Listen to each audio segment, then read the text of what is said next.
Okay. Excuse me.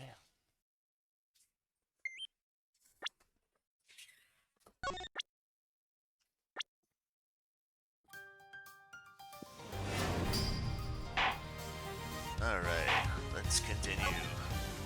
Interview with Mr. Tangaroa.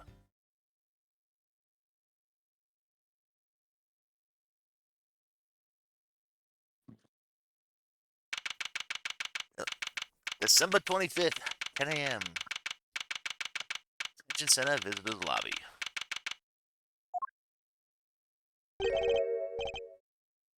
Hey, it's Miss Bound.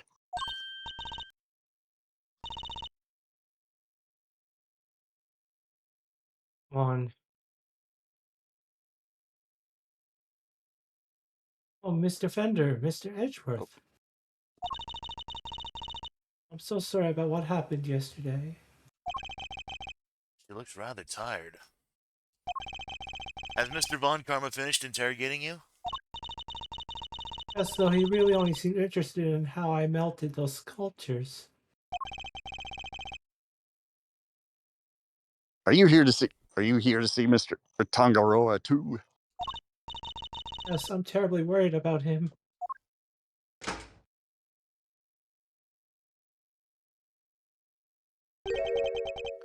Detective Bad, what are you doing back there? Oh, just happened to be here. I'll be heading back to the scene soon. Not sure how anyone just happens to be an attention setter, but okay.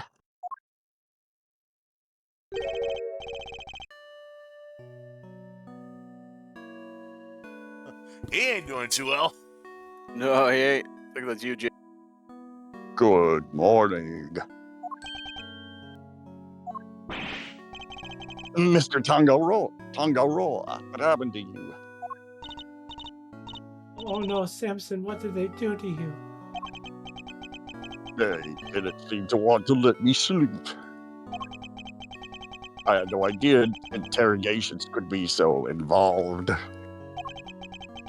Sorry if I seem distracted. I think I'm a little tired. They're not letting you sleep? That's not police work, that's torture. What's going on here, Detective Bad? I'm not the one doing the interviewing.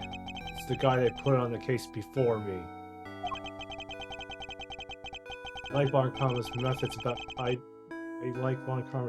about as much as you do, which is why I'm doing what I can to help. It was Detective Bad who got me out of there. Let me see. I'd still be in that interrogation room right now if it weren't for him. Detective Bad really is trying to look out for Mr. Tangaroa in his own way, it seems. Alright, Eddie, let's share yesterday's findings with Mr. Tangaroa. You got it, Mr. E. My notepad is at the ready. Mr. Tangaroa, we found out quite a bit, if you'd like to hear it. Of course, thank you. Are you alright, Mr. Tangaroa? You seem kinda spaced out.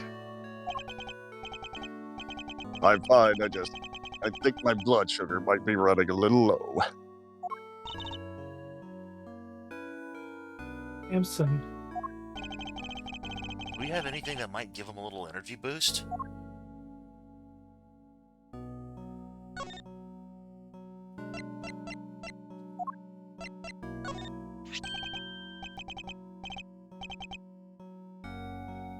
Is that chocolate for me? Those are the chocolates I Wish I could just give them to you, Mr. Tangaroa. The rules here don't exactly permit me to do so.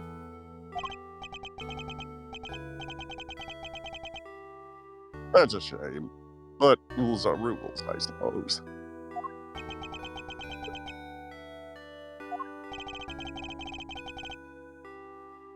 There must be some way we can hand them to him.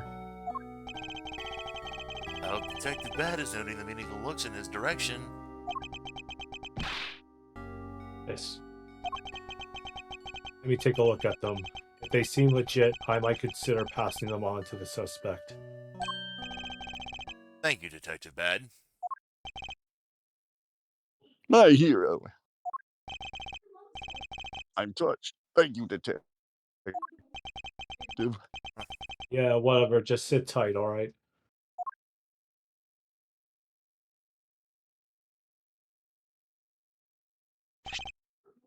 Here. You don't know how much this means to me. Yeah. Keep it down, will ya? For both our sakes. Of course, Detective, I wouldn't wish to put your livelihood at risk. Now disable these streets. Detective, I apologize for putting you in a tight spot. I didn't do it for you. It was my call.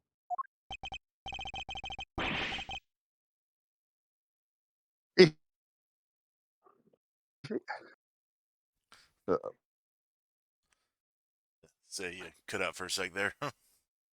Oh.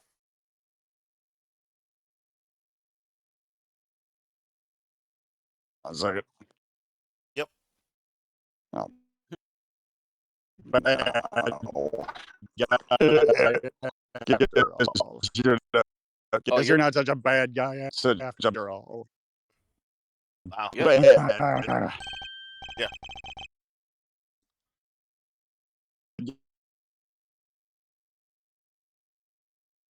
Oh, the sweetness. I feel like I'm bad man reborn. Oh, the sweetness. Were they your handiwork? Judy? Yes. How are they?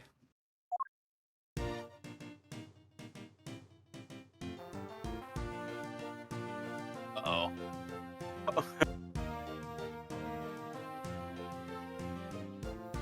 Were they?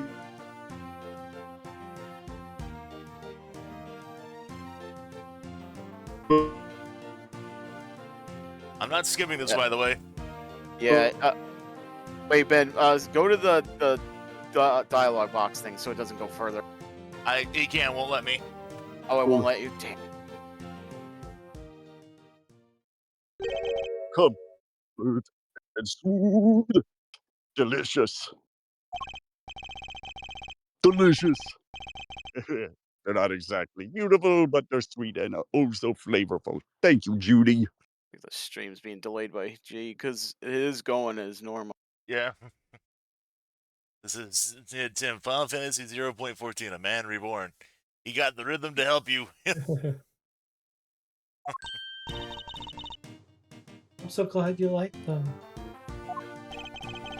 I'm glad you're back to your old self. Well, aside from the bleached hair and what have you. My apologies, friends. My apologies, friends. I see. The food they serve here is just so flavorless.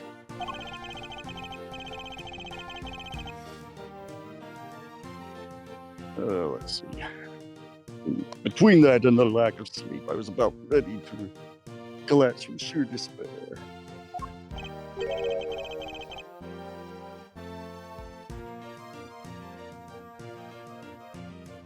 Wow, is the food here really all that bad? Just the usual French fries, ham sandwich, stuff like that.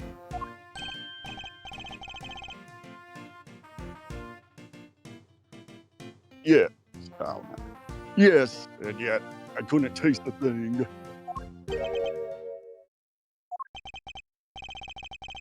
Anyway, I'm heading back to the scene. Before you go, Detective, do you have any new information to share? Oh yeah, you were right about the victim's identity. Frost worked as a sculptor in France. Or he was known as Paul Herquay.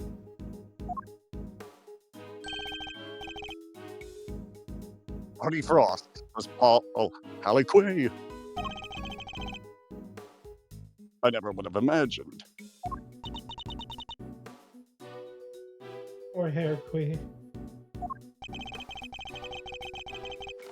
So the famous French sculptor wasn't a Frenchman after all, huh? This would all certainly explain why Mr. Haliqua was such a recluse and refused to show his face in public.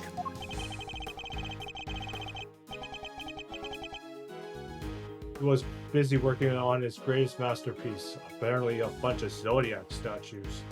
And Tim says the guy got off easy to begin with, that the worst Victor Von Doom was doing was interrogating him for a long time and not letting him leave for sleep. That's like standard police work. You'd expect more of him.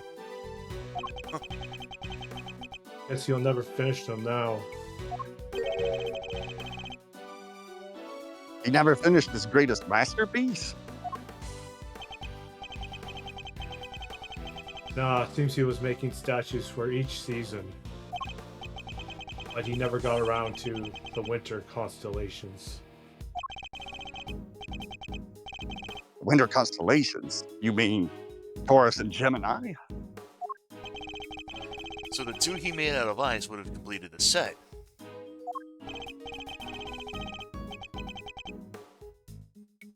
Yeah, and now they're nothing but nothing but puddles. What a bummer. I'm so sorry. Oh no, Miss Bound, I wasn't blaming you. One last thing, seems he had himself a bit of a spending habit when it came to his work. Every statue cost him millions to make. Which means he was always strapped for cash. Checking to see if there's any chance someone called in a debt.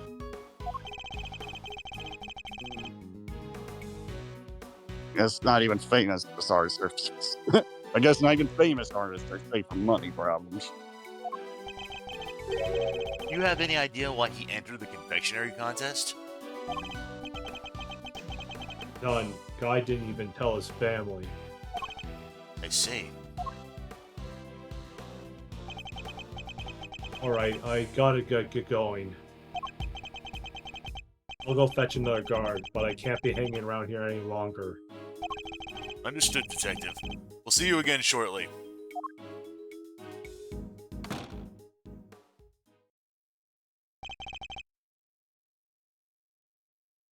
He's a good man.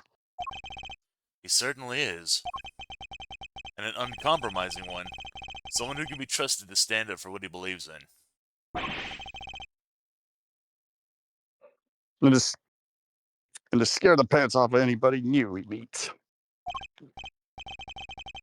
And now you were going to excuse me. What the? Now you were going to tell me about what you learned yesterday? Of course. Allow me to give you a full report. One explanation later. Thank you for that, and allow me to apologize on Judy's behalf. I'm so sorry. It's fine, Mr. Tangaroa. As I told her yesterday, the important thing is that we learned the truth in the end. Now, would you mind if I asked you a question or two? By all means, I'll gladly share all that I can. What can you tell me about the contestants who took part in the final round of the contest? Let's see, that was Miss Stone. I left her design console. Unfortunately, her entry was in violation of the rules, and so I had to disqualify her. Mr. Gusto's creations were a perfect balance of flavor and design, at least up to the semifinal. But disappointingly, his entry for the final was subpar on both counts. There was actually something a little unusual about his entries for the semifinal as well. Which was? It tasted identical to Mr. Frost's. It may have looked different, but I could have sworn I was eating the same thing. Really?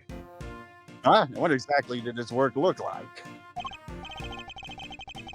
Well, there should be a photograph back at my match. I'll show it to you later, Mr. Edgeworth. Much appreciated, Miss Bound. The Mr. Frost entry for the finals. That was truly sublime. So you were able to finish judging it, even though his body had been discovered in the meantime. Yes, I wasn't aware of what had happened until after I completed my assist. Mr. Frost wasn't in his room when I visited, so I took the liberty of sampling a bit. Part of the liar, I believe. Oops. I never tasted anything like it. It was like a dream. I was so moved that I burst into song.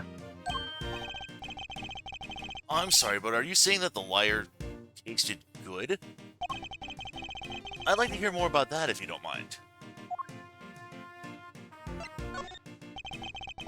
You're quite certain it was the liar you tasted when you sampled Mr. Frost's work. I'm certain of it. It was part of the Gemini sculpture, which was the only sculpture in that display case. Mr. Tangaroa, would you mind taking a look at this photograph for me? So the part you tried was the liar, the one shown here without any strings. Oh, there were strings originally. That was the part I ate. So the strings were missing because Mr. Tangaroa ate them all? And he enjoyed them? Miss Scone told us she ate a part of the liar as well. But she said it was far too salty for her to finish. And it's true. Truth is, I've suspected for a while that there might be something wrong in my sense of taste. Something wrong? How so exactly? There's a taste disorder characterized by an inability to detect salty flavors. I suspect I've been suffering from it. Eat so many sweet foods on a daily basis that it took a while for me to even notice. But there's no denying it now. That would explain why the food here seems so bland to him. But your taste buds are your livelihood. Even if there were some long-term treatment option, I highly doubt a total cure for your condition exists. Nevertheless, you should put in a request to the police for a proper evaluation. Oh, that won't be necessary. As a people, back to my match. You do?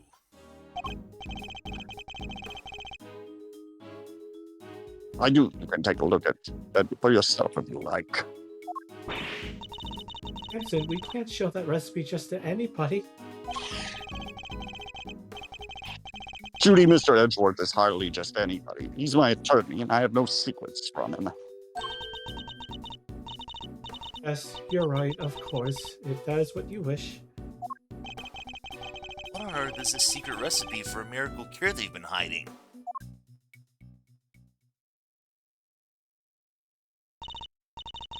Oh, I suppose I should be getting back. Alright, we'll be right behind you. Judy, Yes, Simpson? there's more to life than just me. Please, Judy, think about the life you want to live. Because I won't always be around. Oh, don't say that. Without you, I don't have a life to live. I'll be waiting right here at the mansion until you come home. Now, if you excuse me.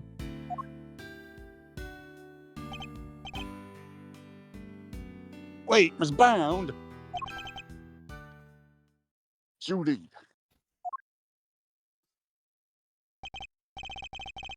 Whoa, she seemed really upset. I thought I saw tears in her eyes. Why'd you even say all that to her? Because I worry about her. She can't keep putting my needs ahead of her own. What do you mean? The Harry Quay collection, the candy making. It's all because she thinks these things will make me happy. She never thinks about what she wants, what she likes. I just want her to be her own person and to choose her own destiny. Last thing I want is for her to miss out on all that life it has to offer because of me.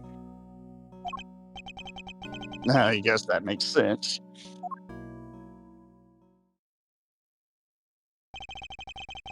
He really does see her as his own child. What parent wouldn't want their child to walk their own path? And what parent wouldn't do everything they could to protect them? I know exactly how he feels in this moment. I think I've asked of you everything I can for now, Mr. Tangaroa. We should be getting back to the scene of the crime. Oh, you're leaving? I see. I suppose I'll be going back to the interrogation room for another session. Ah, yes. We'll have to do something about that. You'll speak to the police for me. That too, but I'll be putting something else in place as well. An ace up our sleeve for when the time comes. I look forward to learning more. I'm counting on you, Mr. Edgeworth. I'll be back to brief you, Mr. Tangaroa, every day. And Judy, too. Thank you, Eddie. I look forward to it. Mr. Tangaroa, your interrogator will do everything in his power to extract a confession from you. I hate to see an innocent man suffer like this. But please, you have to do everything you can to hold out. If you can't, Mr. Von Karma will use that confession for you as long as this case lasts. And it will make it that much more difficult for me to save you.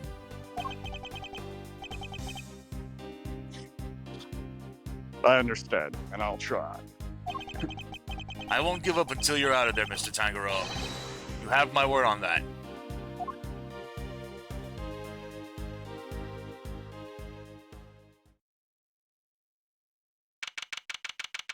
December 25th, 11:03 a.m. Contestant venue, on room.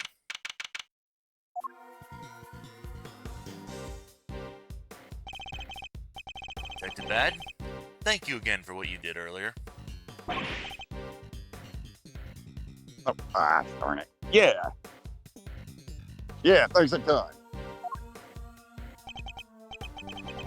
What are you talking about?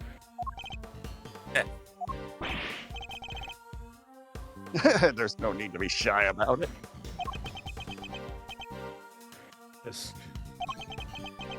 Never mind that now. I'm guessing you two are back here to investigate some more. We are indeed.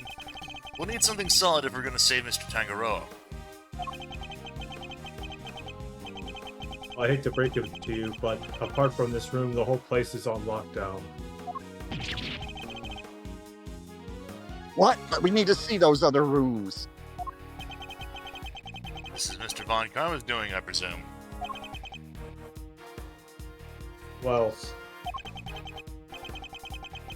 I haven't seen the autopsy report yet either. Guys probably got a hand in that too. I don't expect to speak with anybody except us and the cops and Miss Bound. Everybody else is gone, and I doubt Von Karma will be handing out phone numbers. Is this all just a game to him? Why does he have to go so far? So what's your plan of action, Detective? Same as before, do what I can to help you uncover the truth. Like I promised earlier. You have my gratitude. Just you wait, Mr. Von Karma. Beats you and your bag of dirty tricks. Detective, may we conduct a brief investigation of the area? Sure, but like I said, everywhere else is off bounds. You probably won't be seeing those rooms again. That's fine. As long as there's some way of continuing our investigation, we'll make do. Alright. Start by talking to the forensic off.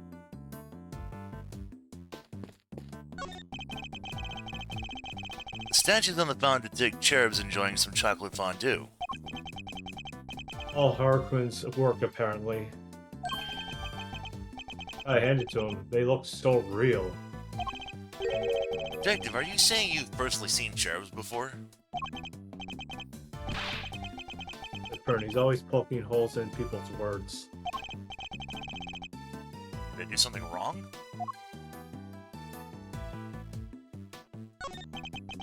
Excuse me, may I ask what you're investigating? Sir, I'm analyzing the fountain water to see what might be in it, sir.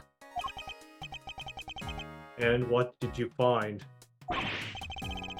Chocolate and what looks like the kind of flavoring and coloring used in frozen desserts, sir. Frozen. No, I said frozen deserts. Deserts. The composition. Reminds me of Mario Odyssey. The composition of the chocolate seems to be the same as that of Mr. Tangaroa's work. The flavoring and coloring match the profile of those used in Mr. Frost's ice sculpture. Those little rivers flow from all 4 artists' rooms right here to this fountain.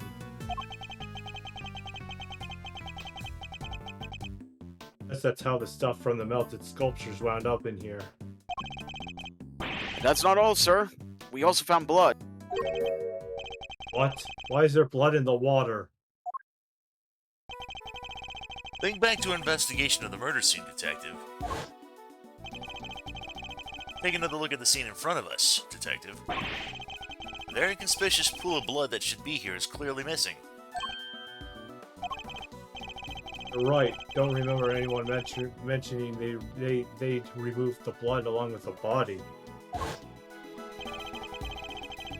The victim's blood was mysteriously absent, as was the part of the chocolate chest it had pulled on. I believe that the blood probably belonged to... Take that! Ross. The victim, huh? I'll have the guy compare it with the blood on the murder weapon. And Tim even says it's true, the coloring and the flavoring used in the frozen desserts is ice and snow, which does make sense.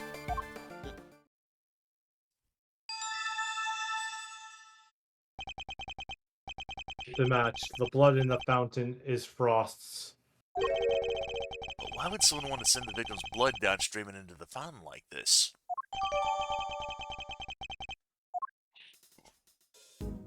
Right. Talk to Judy. That's bound. We're here to continue our investigation.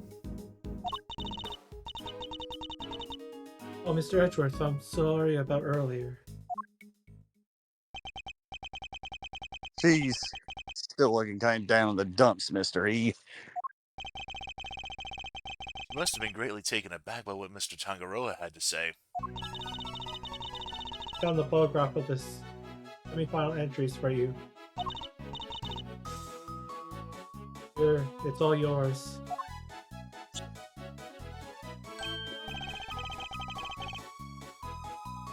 Wow, this Scode sure knows how to make a cute cake. Yeah, Samson loved their design for that one. He loved the designs and flavors of Mr. Gusto and Mr. Frost entries too. Only problem was, as Samson mentioned earlier, they tasted exactly the same. However, their respective entries for the final tasted nothing alike, it seems. Was there anything else of note that changed between the semi-final and the final?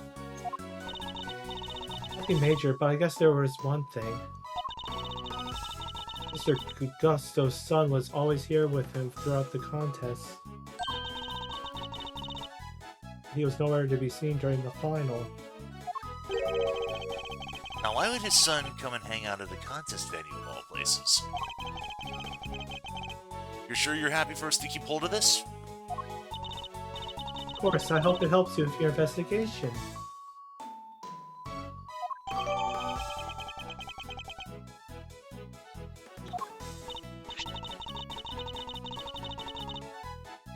Oh, and I also have the book containing the recipe for the cure of Samson mentioned.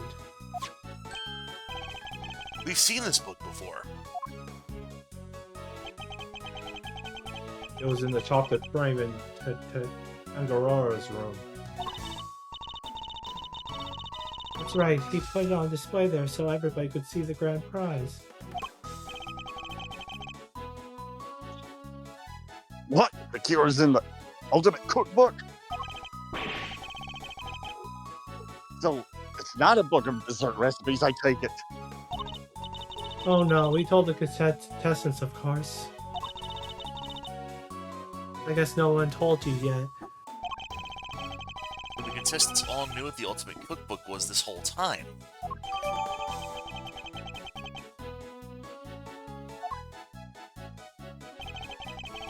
I'd like to hear more about this cookbook, if you don't mind, Miss Bound.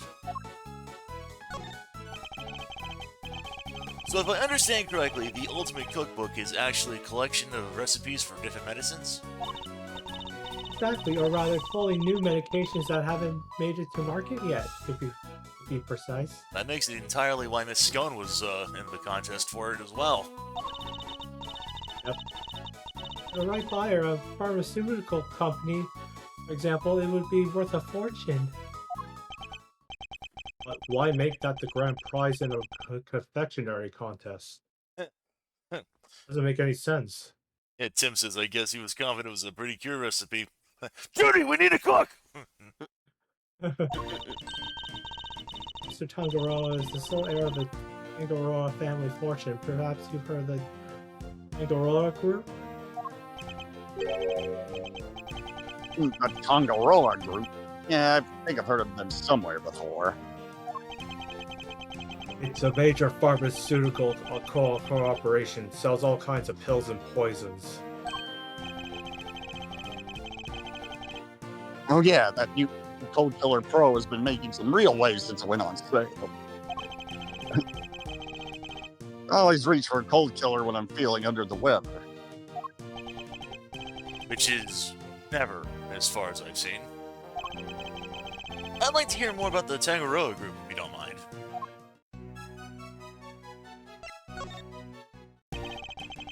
So did Mr. Tangaroa not want to take over for his parents and go into the family business? No, he preferred the idea of making people's lives better through the power of confectionery. His parents supported him in his quest to become the best in the world. And when they passed away, he inherited the cookbook. But why would he make such a valuable heirloom a mere contest prize? He's been hounded by so many people looking to make that book their own, he was tired of it.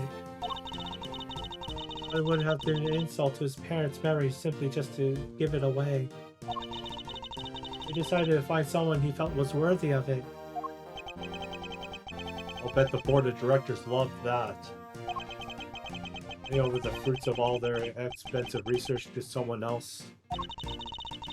They hated the idea, of course. That's why Alicia entered the contest.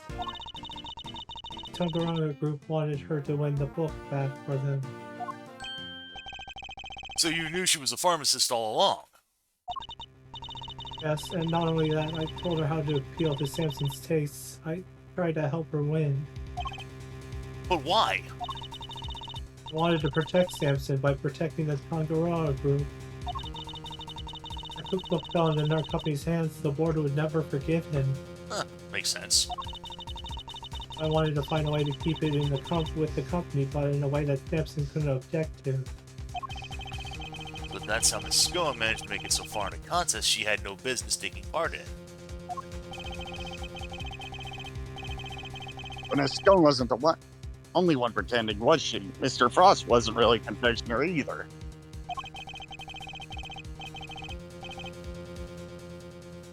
He still made it all the way to the final just like she did. Not bad. Yes, it's unbelievable, isn't it? She's such a talented sculptor and a gifted crafter of desserts, too. Did indeed, judging by the standard of his work in the final.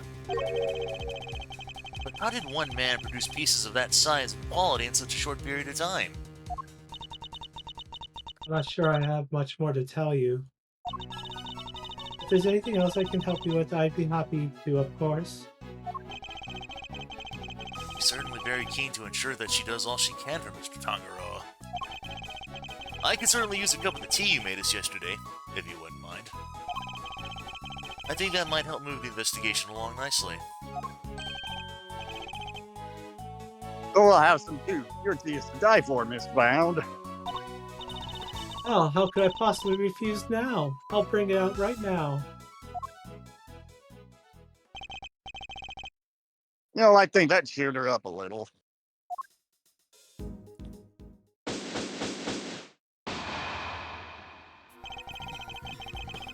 I learned a little more about the contest participants. There's still one question involving Mr. Gusto for which we never got an answer. Nothing at all, Mr. Gusto? You went into Mr. Frost's room, didn't you? Perhaps you could tell us why. Sure, I was. Objection! Silence! You are not to give the attorney even the tiniest shred of information!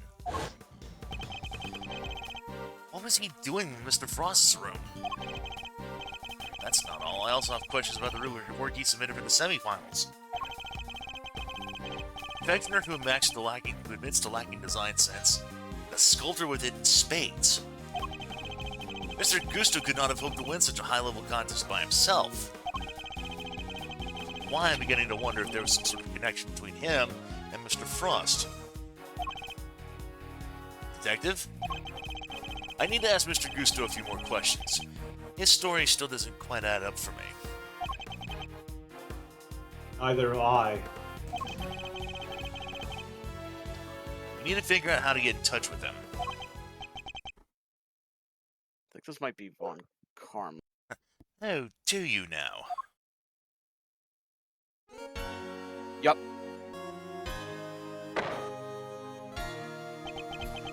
Good luck with that, because I have no intention of allowing it. Mr. Von Karma.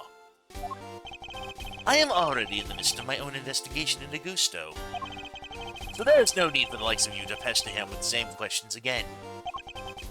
Tisk, tisk, tisk. I will, however, be happy to answer any questions you might have. He seems dead set on preventing me from talking to Mr. Gusto. In which case... Fine. Then allow me to take you up on your offer. Very well. What is it? I'd like to tell me about the connection between Mr. Gusto and Mr. Frost. The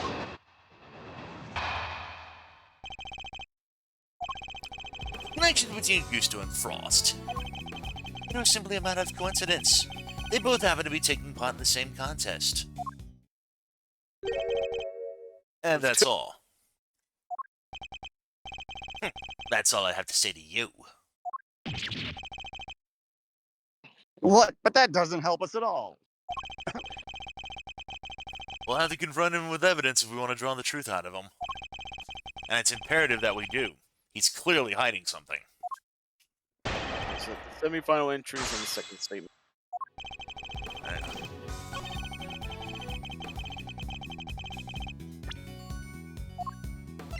Objection!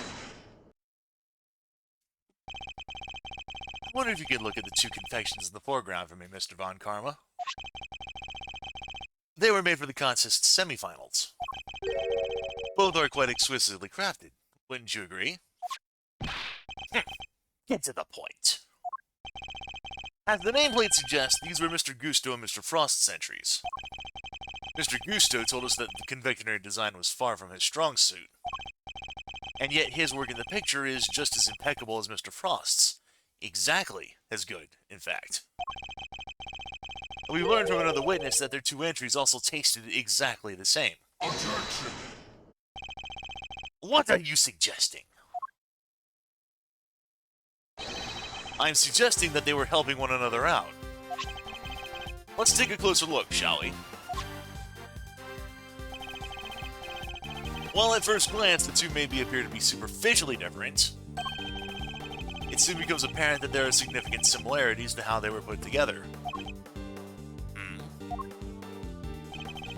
They're made of the same ingredients, taste the same, and share a similar design aesthetic. This picture's proof positive the two are working together.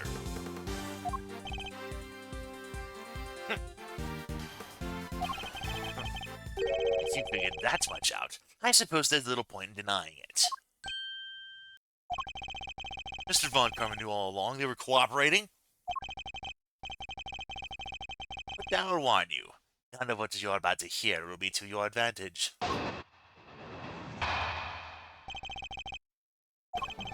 Let me confirm what you seem so desperate to prove. Gusto and Frost were indeed working together. Gusto spilled out the details of his relationship to Frost during his questioning last night. It seems that they were helping one another right until the day before the final.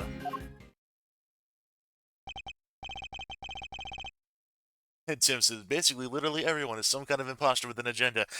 Keep in mind of that particular statement. One of the games in Apollo Justice is going to actually, well, I really don't want to go into spoiler territory, but yeah, just keep that phrase in mind for when we get there. So, anyway, you knew that the two were cooperating. Mr. Von Karma, why are you trying to bury the truth? Objection!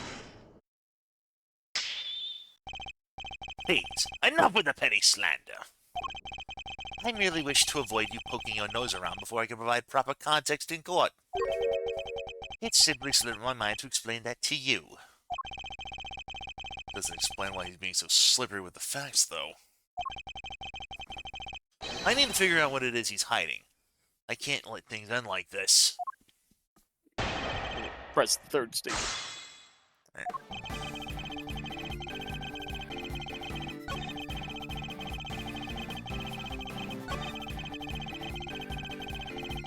Hold it! But why were they cooperating? Gusto's sense of design is subpar, and Frost was an amateur confectioner at best.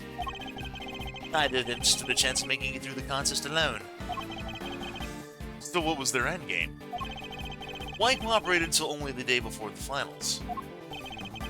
Gusto claims to have ended the scheme. Allegedly, he wanted to win the final on his own merits. His one and only goal was really to be crowned the world's best confectioner. And his pride would not permit him to do so with the help of another.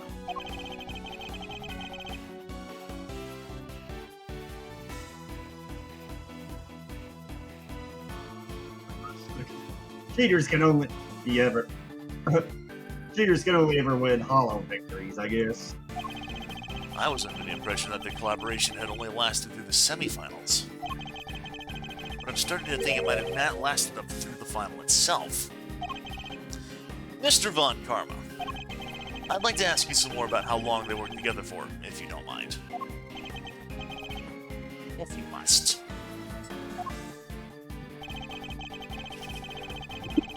These are new jobs. Give me a moment, I gotta take control. The two cooperated until the day before the final, then decided to compete on their own merits. Present Miss Scone's statement on the second of these. Objection!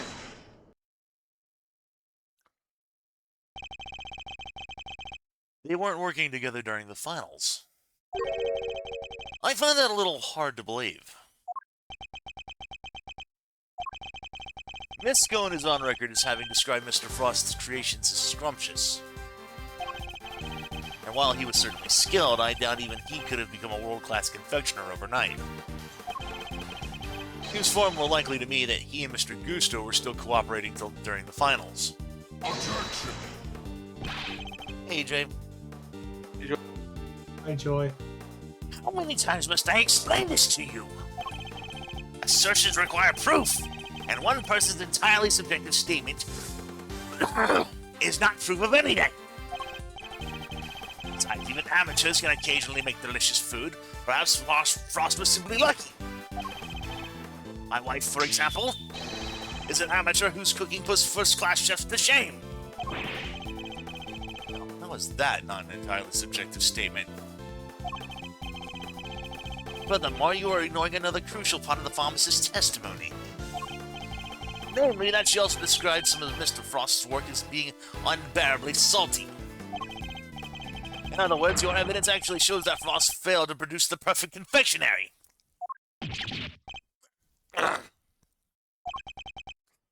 Tisk, tisk, tisk. No more objections, I take it? There must be some way I can prove that Gusto and Frost were still collaborating. For G. Yep.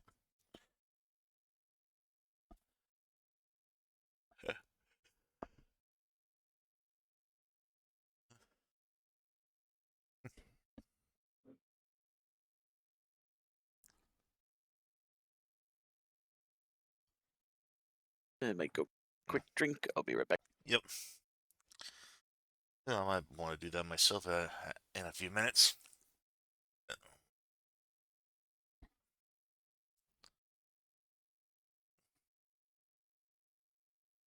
Oh, goody. Thunderstorm in effect is still in effect in my area. Oh, that's not fun. Yeah. Didn't get enough sleep last night. It's not so much that it was more like last night. It was more earlier today because I work night shift. Remember, I got off at like 7 o'clock this morning, and I got home like in half an hour later, and then I just kind of sort of was just kind of like asleep on and off earlier this afternoon, like late morning and or into the early afternoon. Only got about maybe 5 hours, give or take.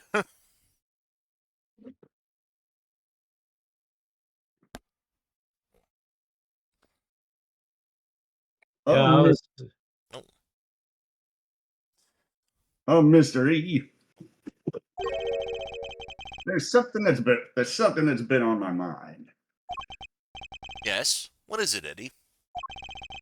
Mr. Frost's entry for the finals. Wouldn't that taken a while to make? I would imagine so.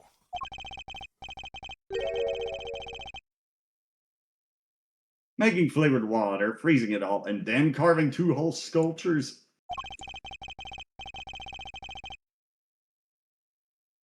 Could he really have done all that and helped Mr. Gusto with his work?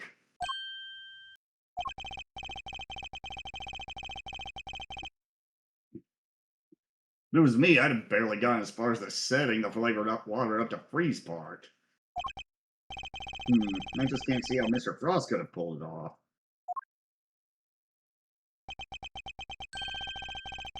Perhaps there's some lawyerly instinct in you after all, Eddie. Your ponderings certainly point to another possibility.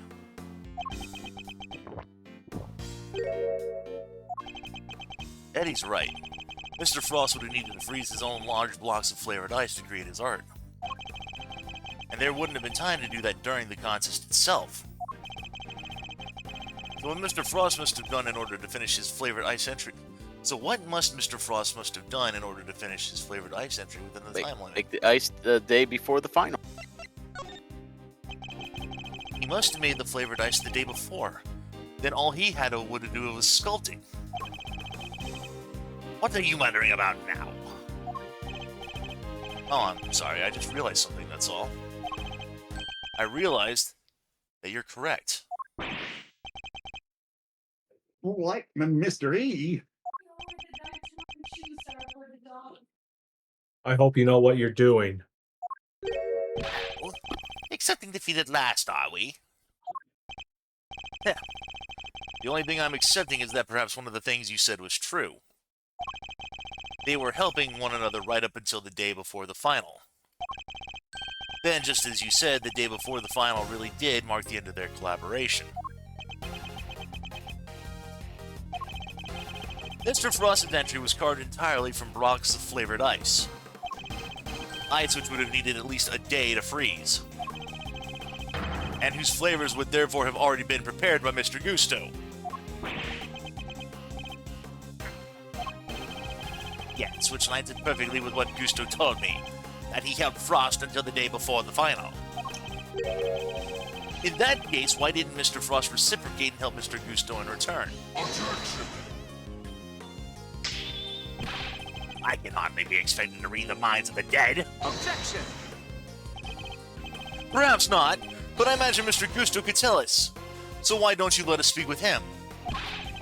Or do you still insist your interrogation was as thorough as you claim?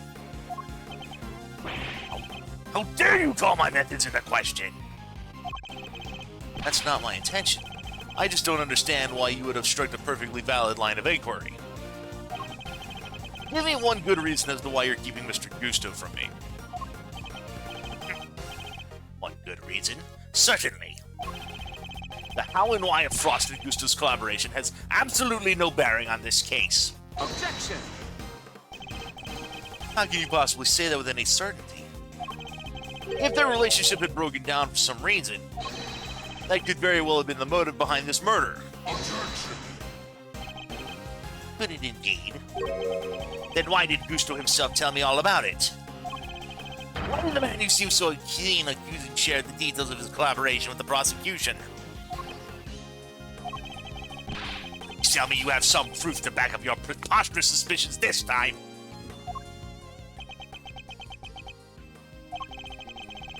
Mr. Gusto only acted suspiciously one time that we know of. And I imagine Mr. Von Karma was aware of exactly what that suspicious action was. Which means this is probably a trap. Well, that's got your tongue. But even if this is a trap, I can't back down now. Mr. Gusto snuck into Mr. Frost's room, and yet we still don't know why. That fact alone is reason enough to suspect him. Tisk, tisk, tisk. If that's your only concern, then allow me to clear it up for you. I know it was a trap. I was saving this for the trial, but considered a taste of things to come. I'd hate for the proceedings to drag on because of your needless interjections. Here, take a look at this. That's Gusto and Frost and their sons.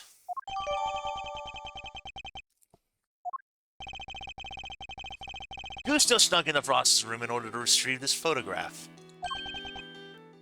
But why? It seems their sons attended the same elementary school. Gusto was concerned that the fact that Mr. Frost is an acquaintance might place him under undue suspicion. A concern that you have just proved was entirely well-founded.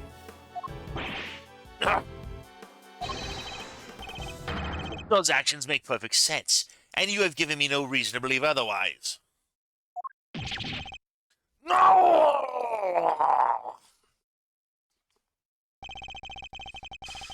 He's never gonna let me talk to Mr. Gusto.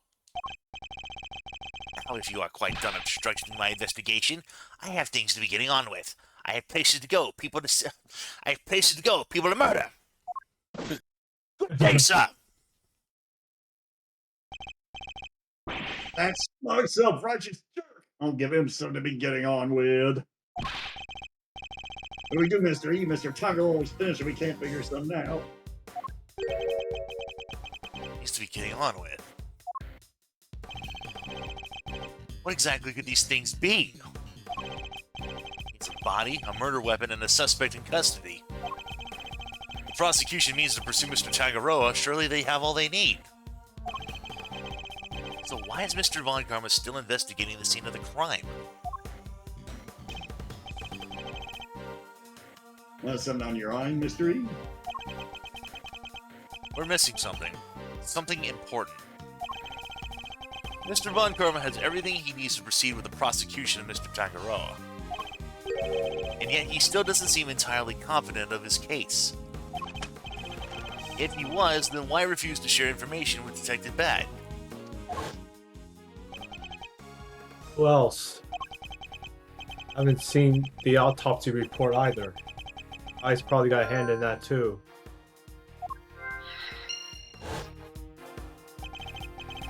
In addition, we still haven't solved the mystery of what happened to the evidence that went missing. Take another look at the scene in front of us, Detective. A very conspicuous pool of blood that should be here is clearly missing.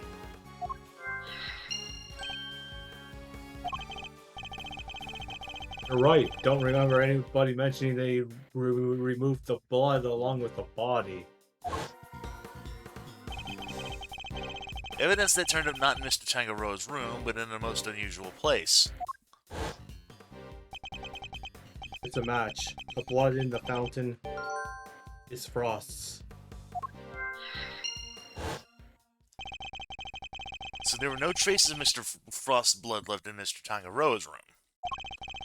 Yet we found some in the fountain instead. Why?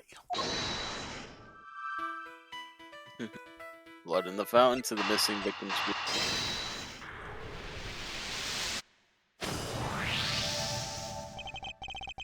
Mr. Frost's blood went missing from the crime scene. But traces of it showed up in the fountain. Why go to the trouble of removing the blood from the scene after the body had been discovered?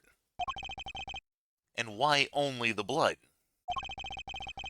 Surely the body would have also been in the way. Wait, did someone have moved the body aside to get to the blood?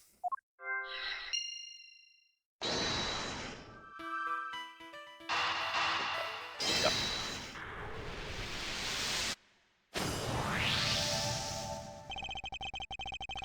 So the body might have been moved aside, or even removed from the scene of the crime entirely. After all, as far as we know, there's still no autopsy report. We've learned plenty about the murder weapon and the suspect themselves, but very little about the body itself. Our assumption thus far has been that the body had been recovered by the forensics team. But what if that assumption is false? What if Mr. Von Karma wouldn't show Detective Bad the autopsy report out of something other than spite?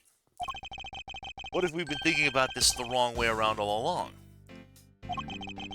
The question isn't, why did Mr. Von Karma hold back information about the body? It's, did Mr. Von Karma even have any information about the body in the first place? How do things look from that angle? Perhaps the body hadn't been removed by the police in order to carry out an autopsy. Perhaps it had already been removed and hidden away by the culprit before their arrival. Mr. E.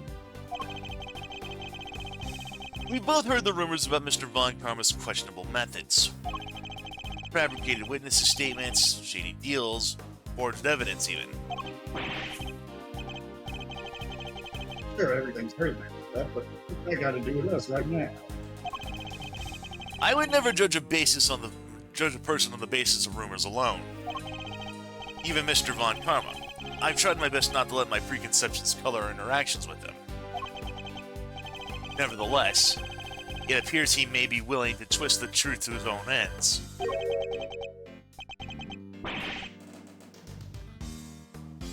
Twist the truth, you mean he's been playing dirty? I fear he may have been, and still is. I'm not about to let him get away with it.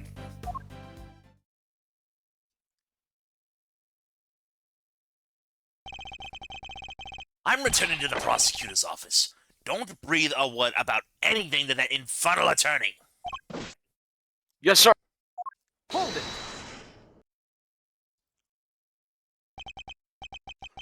Yes, what is it now? I have a few questions, Mr. Von Karma, about a certain fact you've been keeping from us. Really? You mean to call the methods of an officially sanctioned investigation into question yet again? I'm warning you. If you instruct the police in their work any further, there will be consequences. Objection. It's not the police I have an issue with, Mr. Von Karma. It's you! What?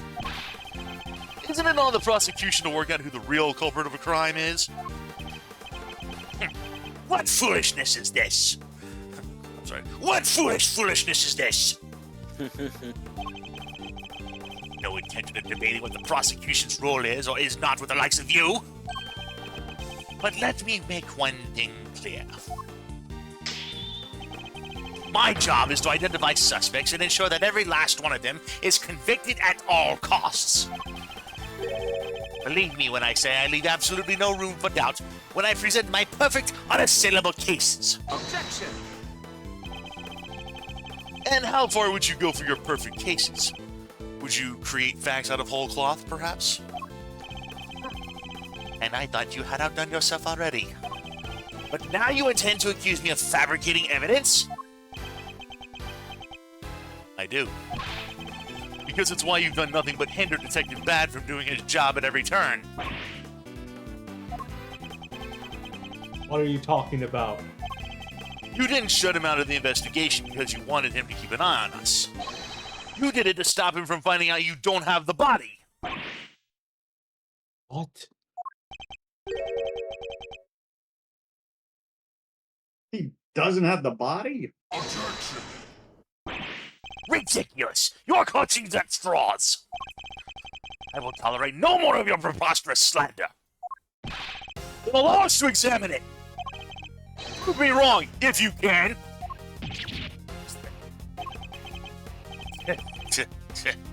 I'm afraid you'll have to try a little harder than that. I am under no obligation whatsoever to prove your baseless accusations one way or another. Objection! As you must have seen for yourself, a piece of bloody chocolate is missing from the scene of the crime. Why did it disappear? And where did it go? What does it matter? Some blood went missing from the chest where the body was found. So what? So what indeed? That is precisely my question. If the body was still at the scene when the police got here, then removing the blood would accomplish nothing. However, let us suppose for a moment that the body was not. If someone had wanted to erase any trace of what had happened in that room, then it all makes perfect sense. Objection! What is this petty obsession with the bloodstain? But since it's so important to you, why don't you tell me where you believe it went? Of course, after all, evidence is everything, as you never tire of telling us. I believe this should back up my theory quite nicely. What evidence do I have that shows where the blood from Mr. Tangaru's room went? Present the victim's blood. Take that! Traces of the victim's blood were found in the fountain, along with traces of the chocolate from Mr. Tangaro's room itself. I believe that the missing piece of blood-stained chocolate was dumped into the stream that flows to the fountain, which strongly points toward one certain fact. Someone purposefully disposed of the blood after the body had been removed from the chest.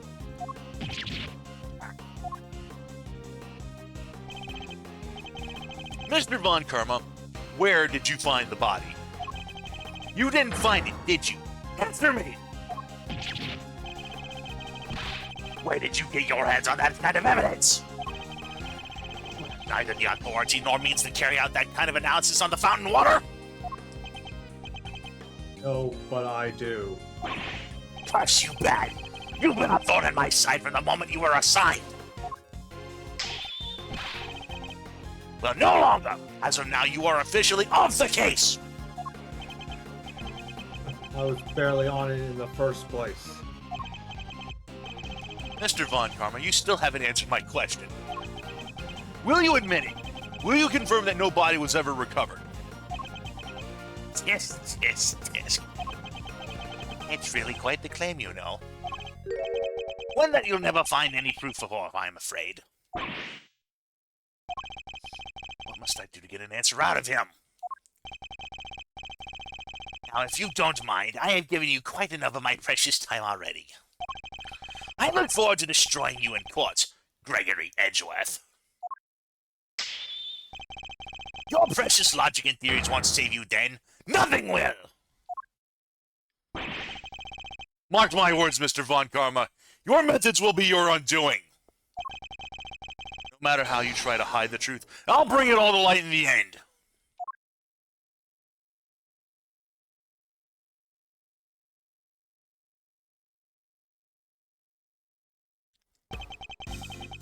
Forgive me, Detective. I didn't mean to put you in a difficult position.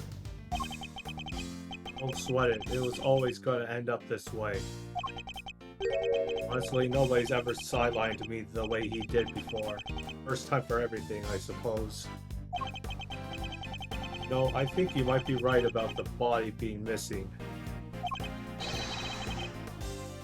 I am.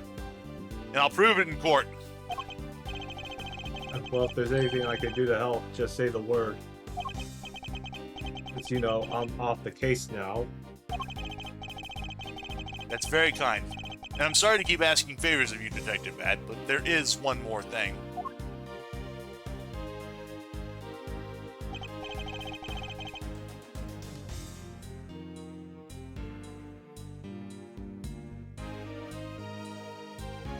Jake, Hey, what are you guys whispering about? Come on, let me in on the secret.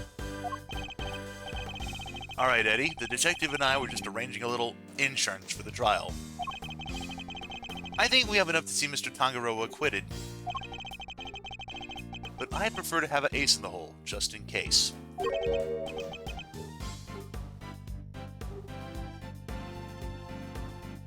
And what is it? You'll find out in the courtroom.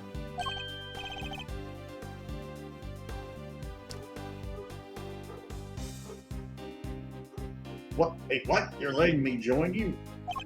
Of course I am. You are my assistant, after all.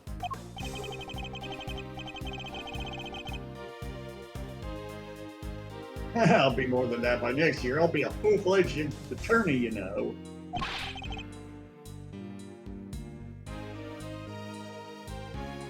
We can take on Mr. Von Karma together.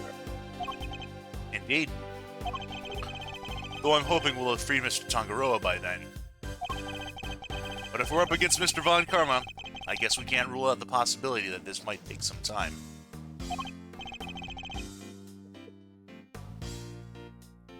Right, but we'll do everything we can in the meantime.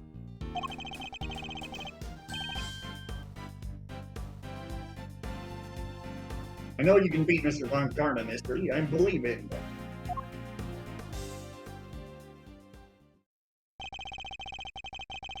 Can't allow Mr. Tangaroa to remain in prison for a crime he did not commit. And we won't. I'll expose Mr. Von Karma's lies if it's the last thing I ever do.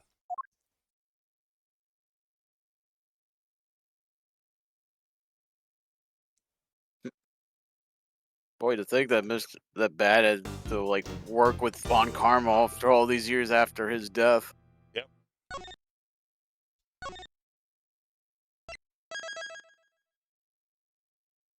All right. We're getting into the first part of the end here, so we're gonna go ahead and take a quick break, get some to drink, Hmm. and we'll be right back. Here, we'll grab another drink then. I'll be back.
Alrighty, I'm back.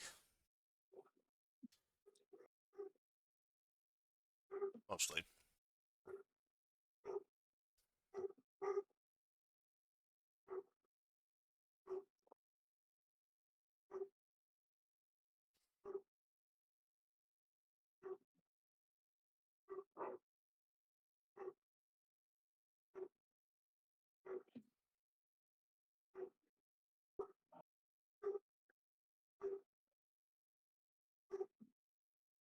You hear the barking in the background?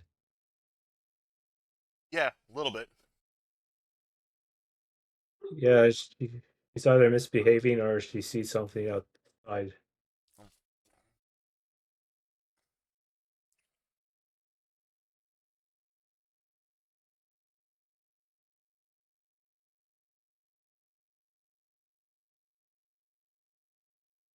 It's very faint, but yeah. Honestly, didn't even sound like barking to begin with. What did it sound like? More like a sort of a howling wind, slightly. Like a wolf, wolf, almost.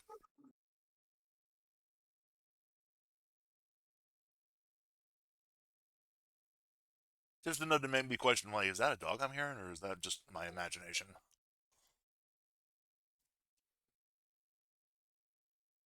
Oh, that's just my dog still barking. Oh, that scene stayed with me for season 3.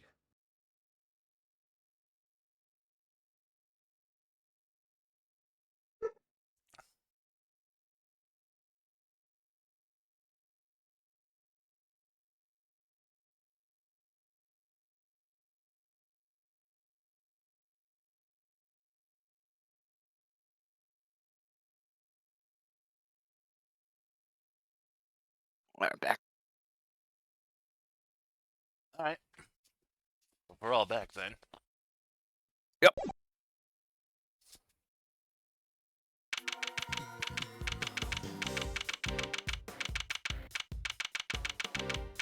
Oh, back to modern day, April 2nd, 2:10 p.m. Zodiac Hall in the Fountain Room. That's pretty much how things went down. Those are the facts of IS-7 as far as I can say. Finally learning the truth about my father's last case. What happened at the trial? Well, we lost. Juan Karma did a real number on us. Really? You couldn't prove that Mr. Tangaroa was innocent?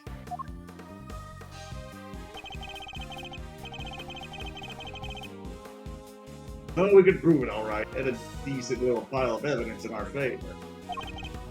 Problem was, we underestimated Von Karma. He fought even dirtier than we feared. I can imagine.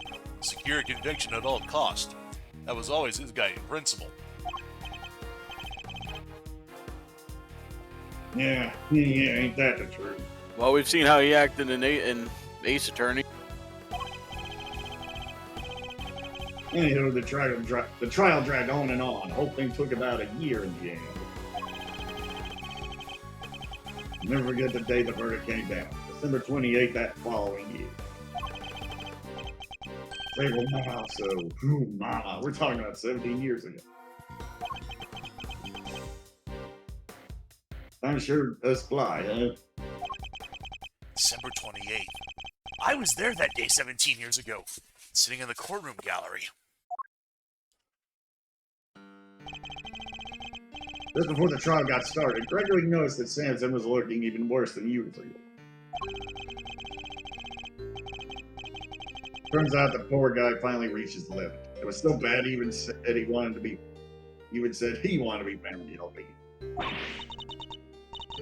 Wait, you mean they forced a confession out of him? Yeah, Von Karma got what he'd been pushing him for from the very beginning.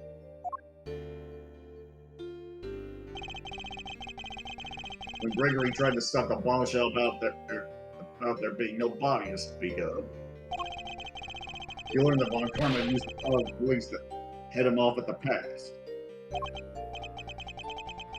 Even had himself a fake autopsy report. That wasn't the end of it.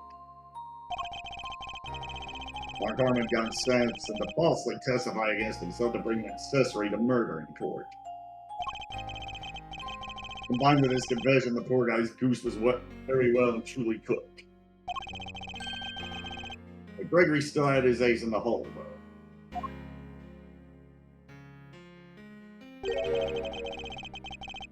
Same ace he asked Detective Bad to help him with?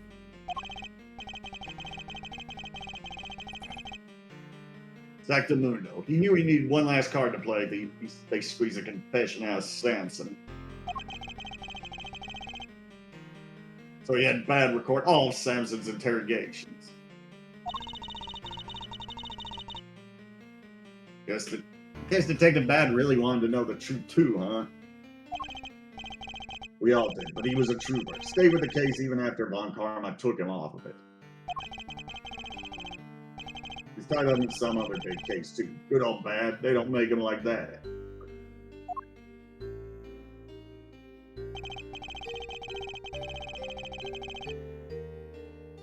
Anyway, Gregory, he presented the recordings as proof that Samson's confession was Coerced. coerced. You know what? It almost worked. The cop named Ian Simon got fired. Samson's interrogator and the initial detective before Bad, he took the fall for pretty much the whole thing. And Karma didn't get away scot-free. In fact, he was disciplined by the chief prosecutor. The one and only time in his 40-year career.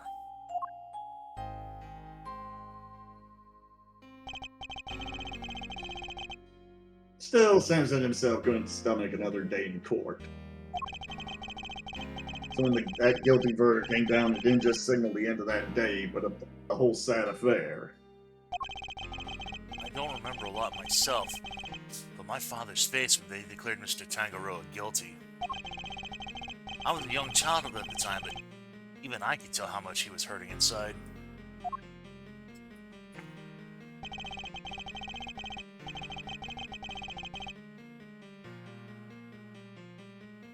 Gregory wanted to appeal the ruling, of course. He would have done anything to clear Samson's name. But then, well, you know what happened next.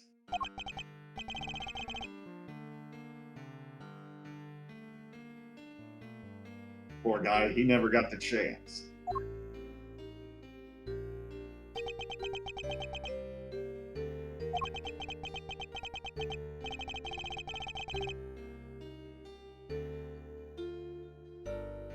I should have left with him that day. I always blame myself for not doing that.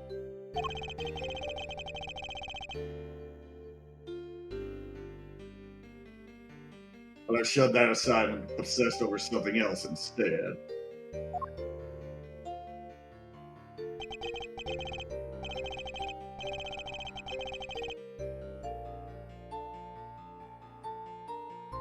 Or rather, someone else. I hated what you did, hated you for choosing to stick with Von Karma.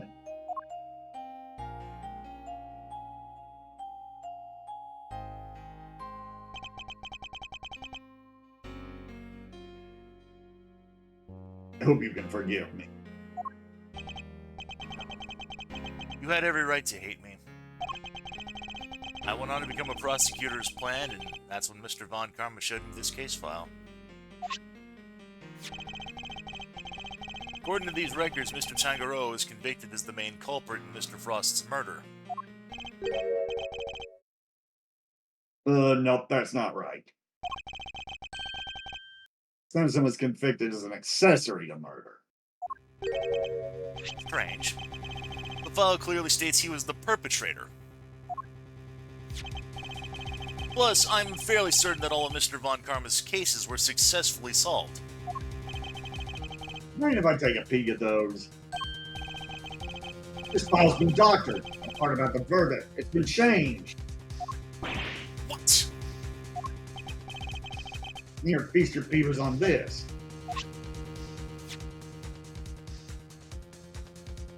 Suspect data. Samson Tagaroa, age 39. Organizer of confectionery contest. Victim's body was found inside one of his creations, leading to his arrest. While in detention, Tangaroa discovered he had a taste disorder which was subsequently cured via medication. Verdict. Convicted has an accomplice based on his confession. Convicted has an accomplice? A copy of the file they have on record at the courthouse. Then why is my copy so different? Well, you said it came from Von Karma, yeah? I guess he didn't want Gregory's son thinking there was a murderer out there still at large. He didn't want you looking into it again before the statute of limitations was up.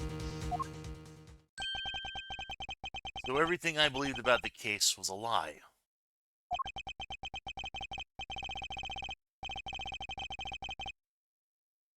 Well, like they say, we all gotta start somewhere. What's important is you know what's what now. Statute of limitations may have run out, but the truth's still out there, you know?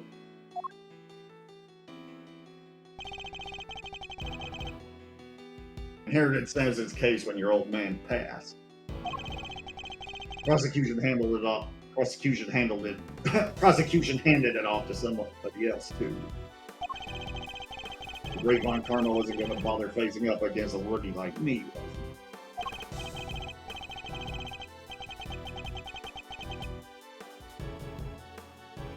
he? Anyway, long story short, the killer was never found, and Samson was found guilty instead. That's terrible. Is there really nothing we can do to help him? Not without the real court, I'm afraid. Until then, his confession stands. Speaking of which, I didn't find out until after the verdict had been handed down, but Von Karma threatened Samson made him a deep.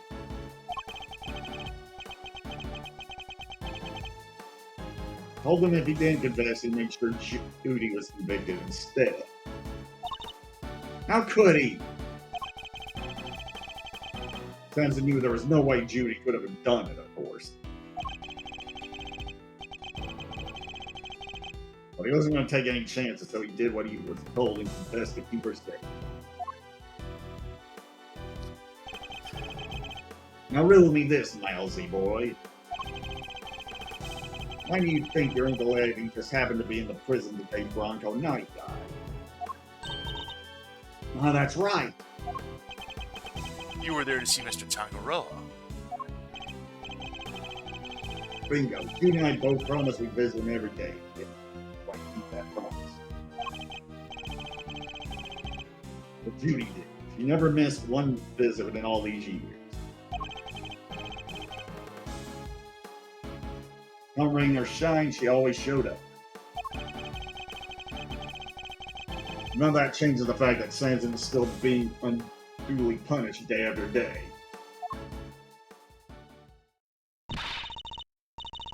Heartbreaking. We gotta do something, Mr. Fender. Well, kiddo, that's actually why we came here. Those ice sculptures are back on display, just like they were all those years ago.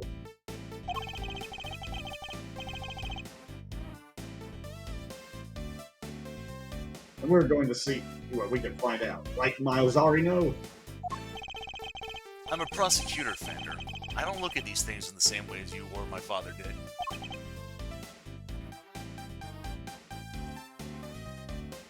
Miles?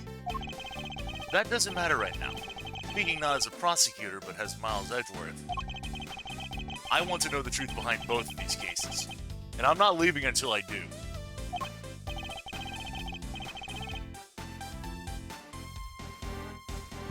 You really are Gregory's son, through and through.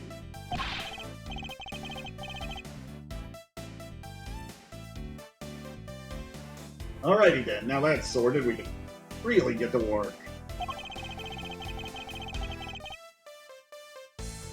Good thing I brought the IS-7 case file and evidence with me today, huh?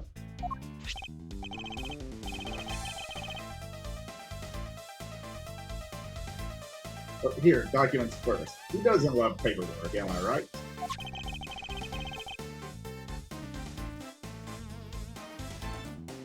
Parts in red ink are my annotations. I-7 incident case file data updated by organizer. Thank you, Fender. Actually, let's take a quick look at those. This is, yep, Samson Tangaro's mansion, Tangaro's room, December 24th, 18 years ago. Weapon rock salt lamp. Prosecutor Manfred Von Karma, defense attorney Gregory Edgeworth. Statute of limitations expired 3 years ago on December 24th. Victims and accomplice based on infection, yep. Artie Frost, age 38, also known as Paul Halique or Halique, however that's supposed to be pronounced. Under which name he was a renowned sculptor in France, contested in confectionery contest. Body discovered in Tangaro's room. Cause of death was blood loss following a blow to a head. No detailed autopsy report due to the body going missing. And then there's the photo.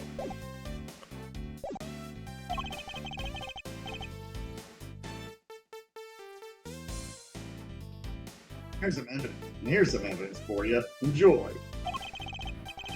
There's quite a few, so I'd take a minute to scope them out if I were you. Small amount of evidence from the I-7 incident received from Fender. Yes, I'd see. I'll take a look at them a bit, and by in a bit, I mean we'll take a look at it now. Actually, can I say something first? What's up? I think the reason why the case went as it did back all those years ago because someone had a motive to take the pharmaceutical book. I don't know who exactly, but I think it might just pertain to someone on the prosecutor's committee. In my opinion, though. Understandable. You know, our current case is just full of loose threads too, come to think of it. Indeed. The key players of that incident 18 years ago, who just so happened to get caught up in another incident. The ice sculptures in the winter wing that are perfect replicas of the ones from 18 years ago. Poison gas attack in the autumn wing, which has been disguised to look like the winter wing. A few chemicals found inside the Feisty sketch display. Biquium and asphyxiant. That form of poisonous gas were mixed together. The victim of the gas attack, Carmela Gusto, who was no stranger to the events of 18 years ago, and who is still unconscious and undergoing treatment in the medical room.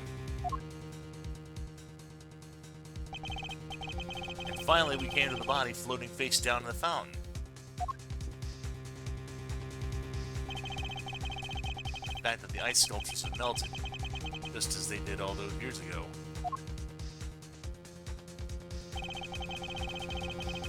The events of the present day would appear to be intimately linked with the events of the past, which means they may be able to help us learn more about what happened 18 years ago. Sounds good to me. Let's get investigating. Objection! Oh hey, we forgot you were here. Oh no, you don't. Aren't you forgetting someone? Actually, yes we did. I could have sworn this is my investigation. Eustace is quite right. I do hope you aren't intending to obstruct him in his duties, Mr. Edgeworth.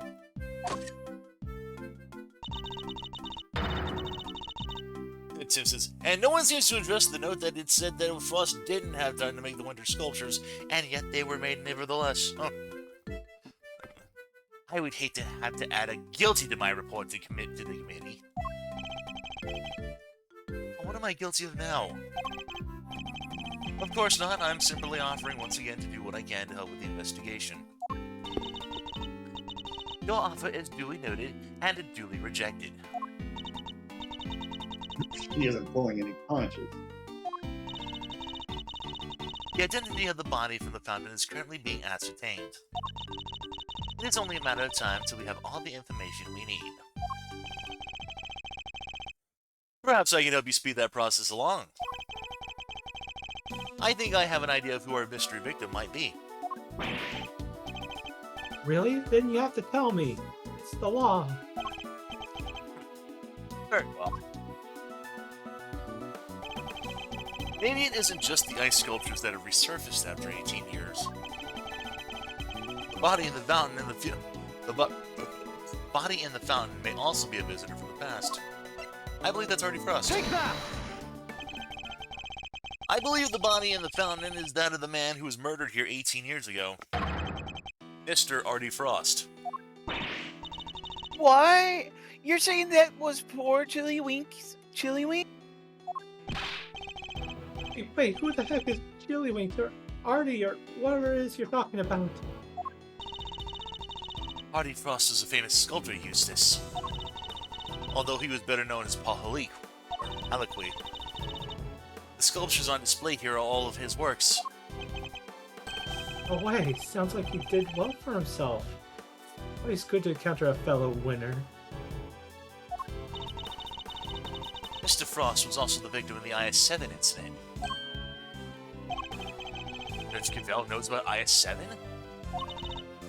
Mr. Edgeworth, the IS-7 incident is an 18-year-old case. According to police records, the victim's body was recovered and an autopsy duly carried out. Sure, that's what the records say. The records can't always be trusted. What are you insinuating? While the records say stuff like body totally recovered, the defense then beg to differ.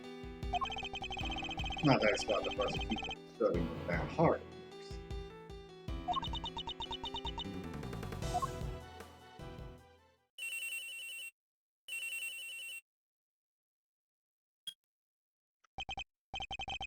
And this is winner. What? Really? What is What is it, Eustace? body? We've got an ID.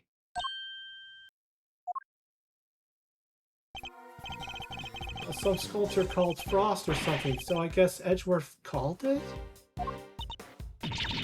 Goddess of justice! My father's deductions were right all along. Well, Judge Cavell, I'd say this changes things, wouldn't you?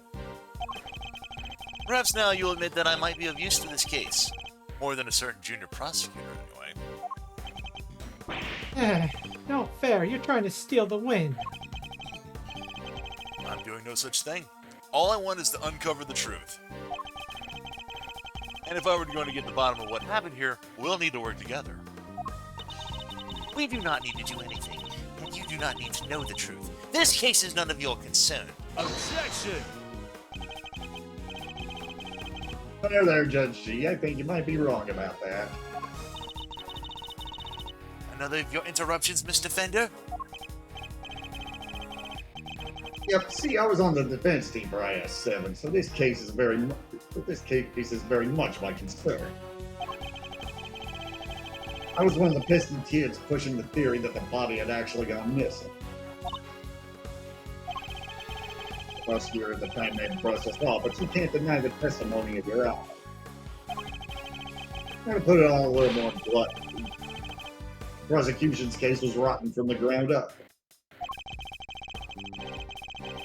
There's a miscarriage of justice caused by the prosecution. It's the committee's job to fix it, no.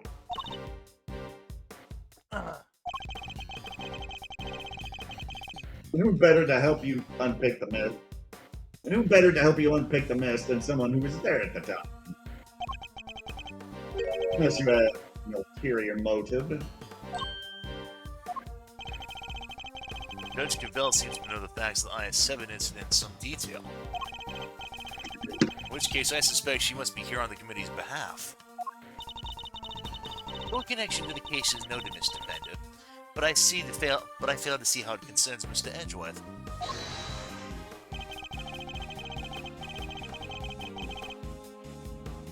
He's the son of the original defense attorney and the protege of the case's lead prosecutor. If that's not enough for you, he was at the trial, too.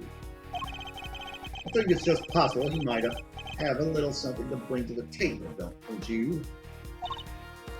No. Very well. You may both assist in the investigation. But only if you refrain from interfering with the work of others. The Winter Wing is off limits for now, This room, however, is all yours. Alrighty. Great to hear we're on the same wavelength. Why don't we bring it in? So we're all on the same side of justice. Do not test me, Mr. Bender. Your permission to investigate can be revoked at any time. Duly noted, Your Honor. This is a turn up for the books, eh, Miles Z? We get to do our thing after all. Thanks to your immeasurable help, as always. Hey, no sweat. Besides, I was mostly doing it for me.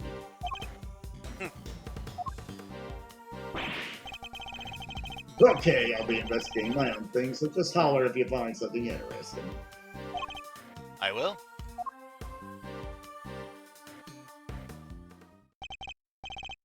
Okay, shall we? Heck yeah, let the investigation commence. We're still unclear on two key facts. How Mr. Frost's body came to be where we found it, and the source of the ubiquium. You're right, we need some more intel. Indeed. Let's focus on the ubiquium first and foremost. It's using stuff like dish soap and paint, right? Correct. It's also bright red in color and has a distinctive minty fragrance. Okay, sounds like we know what we're looking for. Now, before you do that, yep. Go ahead. Because hey, before you do that, yep, go to your left to get an achievement. There's an achievement. You have to examine the teat cart. Move to the left side of the area and examine the teat cart. Miss Bound's tea set is laid out neatly on the serving cart. Pamphlet says the gallery's famous for its tea. Understandably so. The cup we were given was delicious. Looks like all this stuff is designed by Mr. Frost. Interesting. In that case, I think we better take a closer look. Examine the teat cart. Yeah, examine the crescent moon-shaped teat. So this dishware was made by Artie Frost. Looks very fancy. Oh, it is. I'm willing to bet that this set can fetch something in the thousands of dollars. So let's try not to touch any of it unless we absolutely have to. Oh, this stuff's really worth that much? Stop it, Gay. I can see your eyes lighting up. Miss Bound must be a really fan of Mr. Frost, like Mr. Fender said to still have this.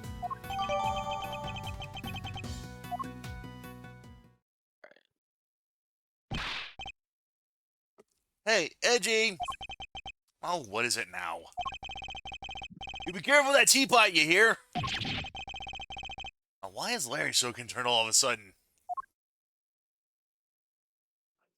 Just don't. Oh, wait till.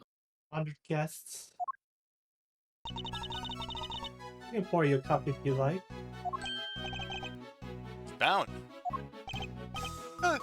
Judy! Hey, I'm good, thanks. No tea for me. You two knock yourselves out.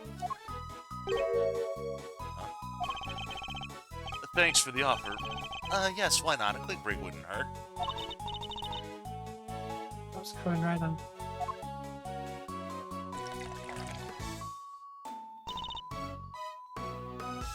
This smells great.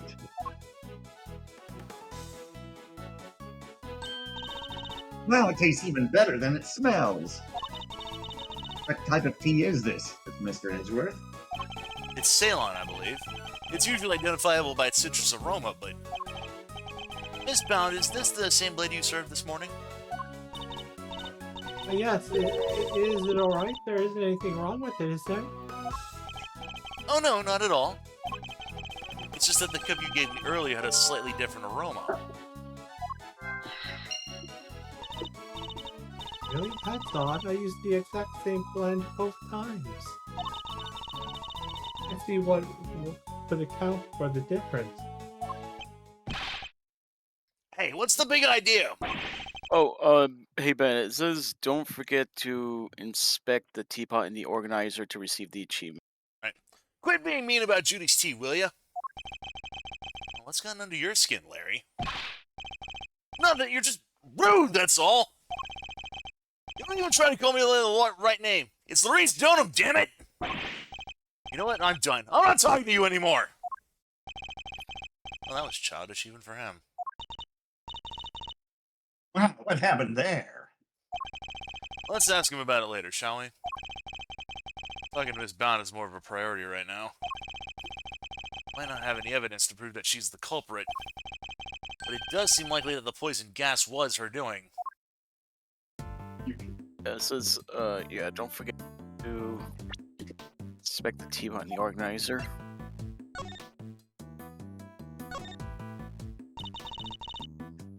That is one swanky teapot. That's one way of putting it. I lean towards more towards eccentric myself. Whatever it is, it won't do for a great thief to remain so ignorant about such chic things. Actually, your ignorance is my bliss. Your ignorance is my bliss. These letters say PH, right, Mr. Edgeworth? Yes. They showed that the teapot was made by Paul Haliquet. They're his initials, obviously. Right, but I thought his real name. Right, but I thought his real name was Artie Frost. It was, thereby making this piece by the victim of the IS-7 incident as well. And his work seemed to be everywhere here in the Zodiac Hall. Is that spot right there? Gotta be something. It's examine the teapot. Don't forget to inspect the teapot. And the organizers received the achievement like father, like son. It's weird. What is it? Not doing that. Maybe you have to select more of the T set.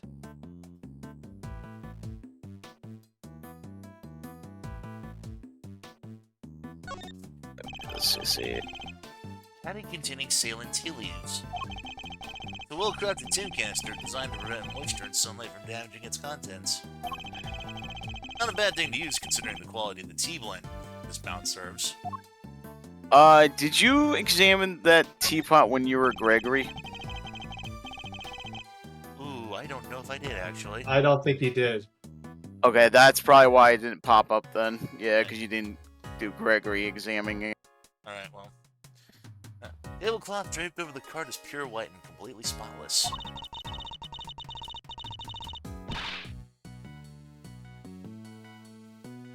And it's just waiting for me to grab by the edge, clear my mind, and Okay? I cannot stress enough how bad of an idea that would be.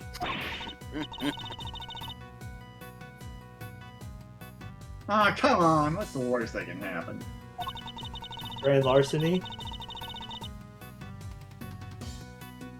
Even if it does go all sideways, we'll just wind up with a cool tea-colored tie-dye.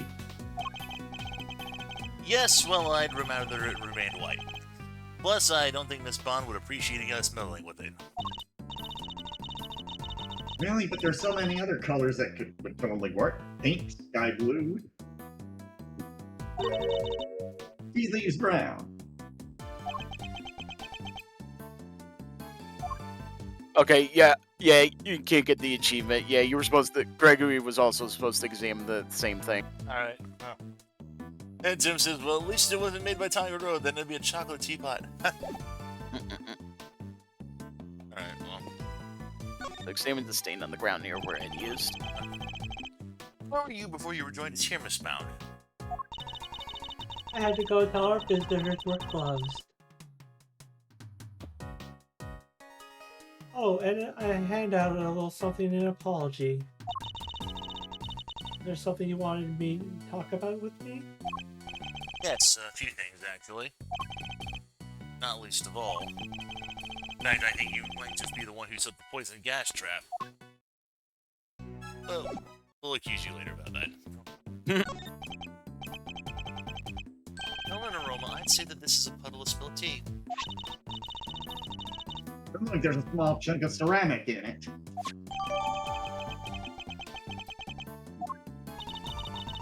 I guess somebody must have broke something. I know that insignia. That certain high-strung somebody just might know a little something as well. Alright, so Alright, talk to Larry. Then present the ceramic fragment to him. I want to keep this simple, Larry. You're hiding something, so just tell me what it is.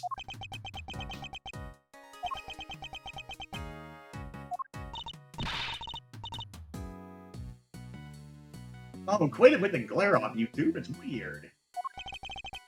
Ah, come on, Kay. You know me better than that.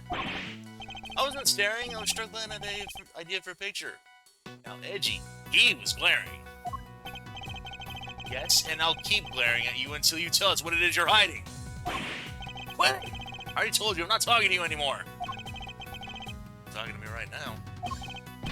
I mean, from now on, I'm not talking to you ever again, starting now! This is getting fair. So we just have to figure out what he's hiding first before we can get the whole truth out of him. It would be this point if he still had the Magatama, then Larry would be covered in like at least 5 different Cyclops. You want to take a look at this for me, Larry? Why would you show me that? Tell me, what is it about Miss Bound's tea set that's got you so agitated? If you won't tell me, then perhaps you'd prefer to explain it to Judge Gavelle. Wait, don't make me look bad in front of Barony. He thinks I'm a sensible, cool, clean-cut guy. I don't want to consider the real me, the real low-down, dirty me. I'm not so sure anybody here thinks you're particularly clean-cut, Larry. But if you don't want her to think badly of you, the best thing you to do is talk to me. Alright, I'll talk. And then you talk. Alright, Larry. Enough's enough. Now confess! Is this any way to treat your best friend, Edgy? Is there any way for you to treat yours? By lying to him? Hiding things? I get the picture already. Stop glaring at me like that. Say everything, okay? Earlier, I thought Mary might like a cup of tea, so I wanted to pour one for her. But I got distracted, my hand slipped, and smash! I broke the teapot! A priceless work of art! I put the screw in the soda! It's in pieces because of me! No words exist to describe how far away I saw this coming from. You really messed up this time, Maurice. See, Angie, everything's good. Everyone's gonna think less of me now. Jenny's never gonna forgive me for this. I mean, it won't do you any good. I think you need to apologize to Miss Bound.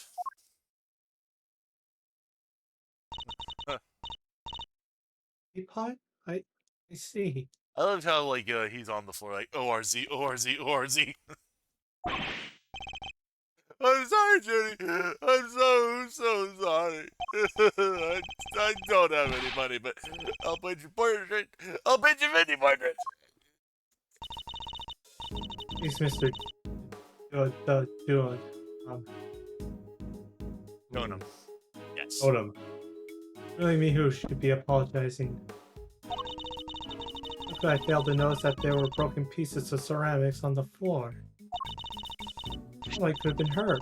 Here, let me make sure that's safely disposed of. The teapot in question was designed by Artie Frost, correct? I understand it was something that you long treasured. You must be upset. Oh, I am. Of course, all things break eventually. Would have it, I have another identical teapot. It's far from the end of the world. Is she less attached to Mr. Frost's work than she used to be? I can't believe this, Jordy. You're the sweetest, the kindest. Ah. So the teapot you're talking about is the one sitting on top of the cart right now, right? What do you mean? Yeah, so when I smashed the first one, I tried to hide the piece at the bottom of the cart. And that's when I saw the underpot under there, so I took it out and basically switched the two pots. Oh, I see. Yep, that's everything I have to tell you. I'll be extra careful not to break the other one. I promise. You have no shame whatsoever, do you? I'm sorry. You're quite alright. Thank you for being so honest. The edgy, isn't Judy the absolute best? I trust you won't take advantage of her kindness and we'll make amends somehow. I sure will. Once I make it as an artist, I'm gonna give her one of my paintings. She was one of my models after all. It's only fair. I suspect he's likely to make more trouble than amends. Don't you think it would be better for you to keep out of her way for a very long while? Well, I will be keeping out of her way, because I sketched the others already. Her and the others. You didn't see my work, huh? Yeah, I drew a few great sketches of some ravishing beauties. Let's see. Interested in Laurice's ravishing beauties, huh, Mr. Edgeworth? I'm afraid you greatly misjudged, Kay. I simply wish to see if Larry's captured any unusual details this time as well. Unusual details? Nothing's unusual about these! They're my best work yet. Really? Now I want to see them too. Aw, you're a sweetheart, Kay. Alright, let me dig them out for you. Give me a sec, okay? I suppose we might as well take a look.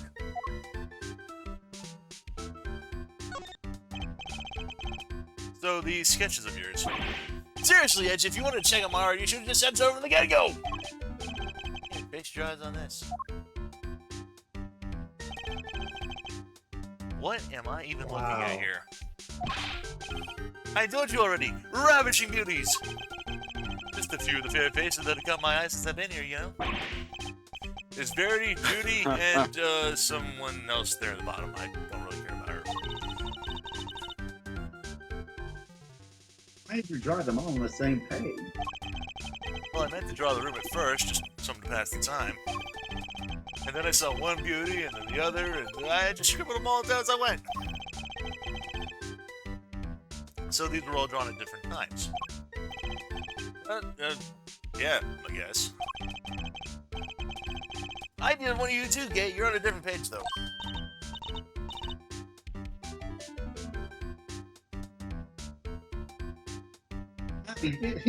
Flattered. I'm true to life with these sketches. Did you only draw what you actually saw?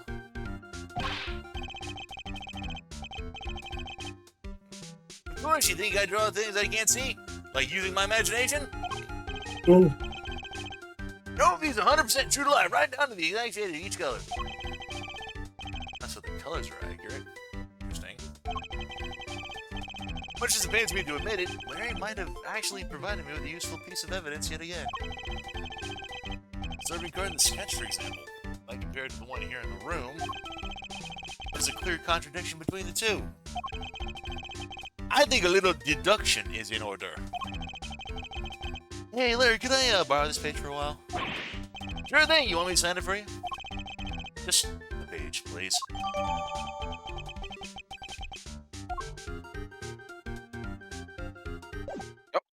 I see the little Miss Sugar Buns is washing something in that fountain. You related to the evidence? Yes. Because as we can see, Eureka! Larry, could I ask you something about your sketches? Fascinated by the work of the great Laurie Stoneham, huh? Composition, right? Not exactly.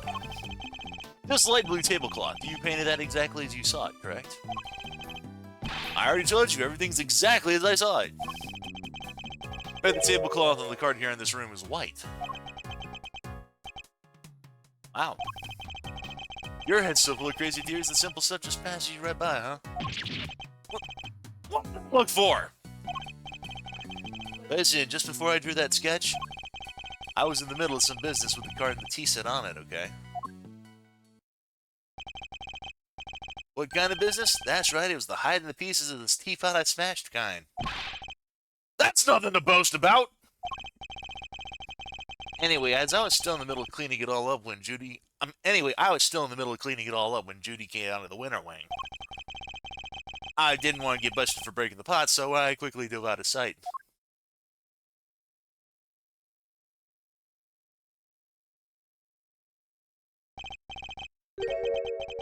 Wait, Miss Bound came out of the winter wing?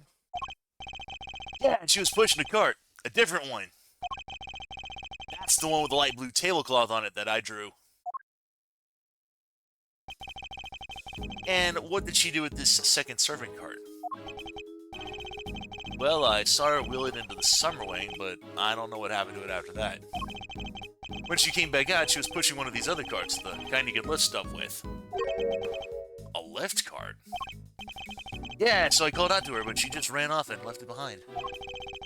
Never had her down as the shy type, but it just goes to show you. You never know. Another serving cart and a lift cart.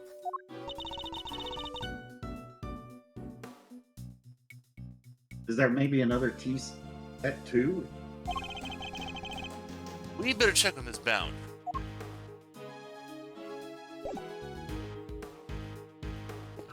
Yeah, and then let's see. Oh, you're supposed to go to logic. Connect the tea smells different to switch teapot.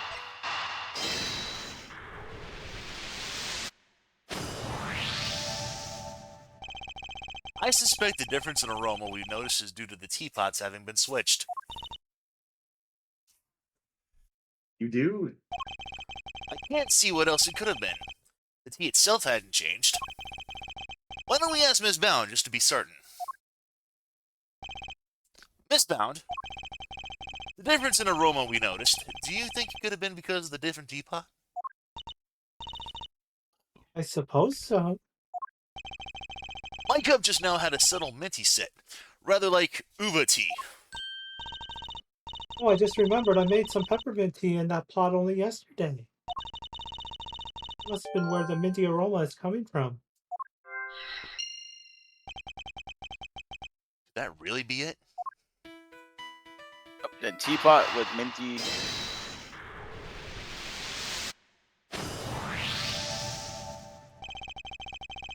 The tea from the teapot Larry switched in from under the cart smelled faintly of mint.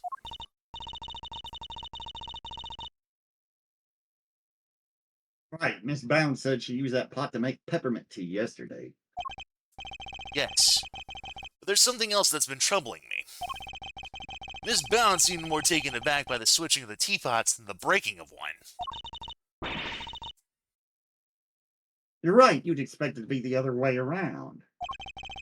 I suspect she might have been deliberately hiding the teapot under the cart. Why? One of Ubiquitium's key characteristics is its minty fragrance. So what if she had been hiding some in that teapot? What? In the teapot? It's simply a possibility, but one worth investigating, I believe.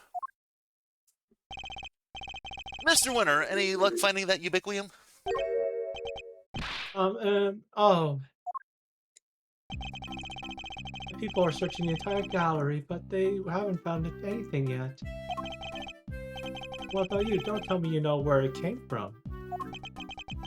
I may have an idea. Huh, I knew it. If I can't find it, there's no chance that... What? Do you know where it came from? Yes.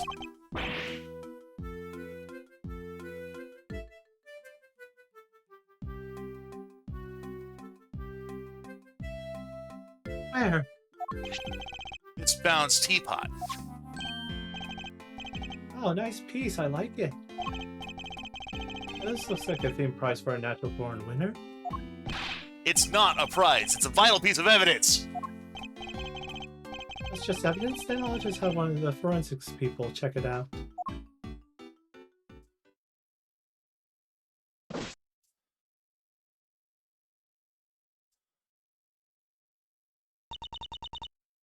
Edgeworth. There's some sort of problem with my teapot? Possibly. The minty fragrance we noticed coming from inside of it. I think it just might be the scent of one of the chemicals used to make the poison gas. Mr. Edgeworth. really don't think I had anything to do with this. Afraid I do. The method used to create the gas would have required considerable preparation. Nobody would have had the time or the opportunity to set that up, except for you. That's not strictly true. For around a week to get the Zodiac Hall ready for the Exhibition. exhibition. There were all kinds of people coming and going through here during that time. Delicia, for one. But you see, I'm not the only person who could have set it all up. Miss Scone is on our radar too, of course. You need not worry about that. Besides, I wouldn't know the first thing about making poison gas. Even if you did find some ubiquitous in my teapot, I wouldn't have any idea what to do with it. I suppose we could see what the test results say first. Miss Bound claims she doesn't know the first thing about making poison gas. I need to find a way to prove that she's lying. Now you talk to Judy. Give me 1 second here. Yep. And Tim says, rule number 1 of Hedgie's cases, the heart-catching waifu is guilty. Where'd she run off to? Here she is.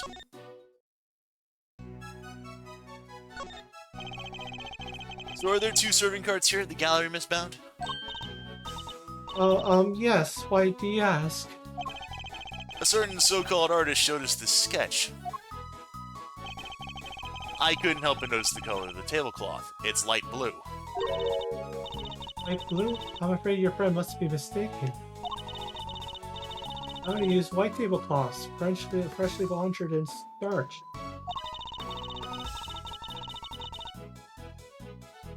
Like the perfect wrinkle-free one on the car here in the powder room, right? Exactly, if I saw so much as a blemish, I would replace it right away. Could the color of the tablecloth in the sketch simply be a mistake on Larry's part?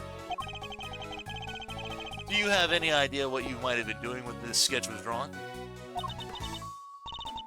You see, I appear to be carrying out my usual duties. I'd like to ask you a little more about these duties, if I may.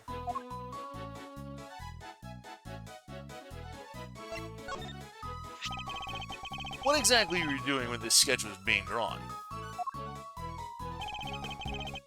Because from what I can see, your card doesn't have a tea set on it. I was delivering some chocolates to the investigating officers. Ah, now I'm jealous. I love chocolate. So do I, actually, as a matter of fact. Well, there were a few left over still here for both of you. Made them myself, I hope you like them. Woohoo! Woohoo! Thanks, Miss Bound. Well, why not? They're a little melted, but I suppose that's because they've been sitting around in her pocket.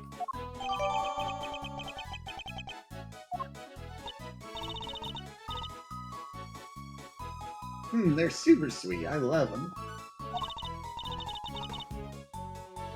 I'm very glad to hear. They may not be the prettiest, but I am grateful for the energy boost nevertheless. But perhaps they could do with a little less sugar. Give me a half minute here. Just to...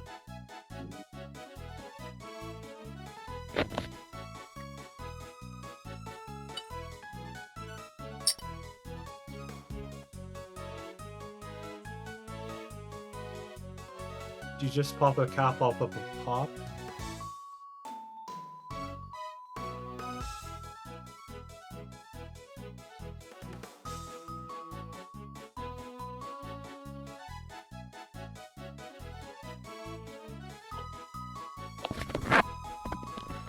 Okay.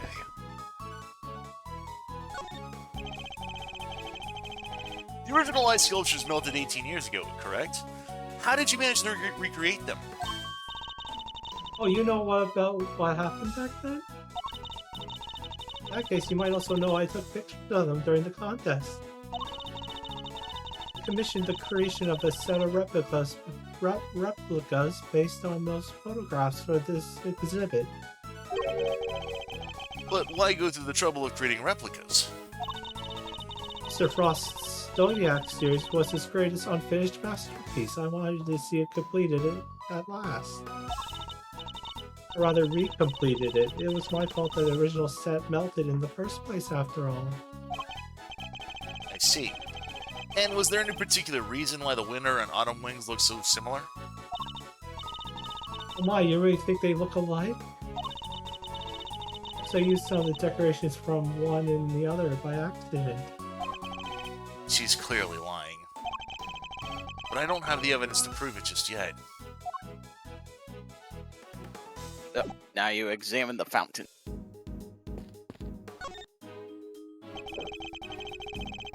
Seems the police have already removed the body. Why did the body of a victim from 18 years ago turn up in this fountain?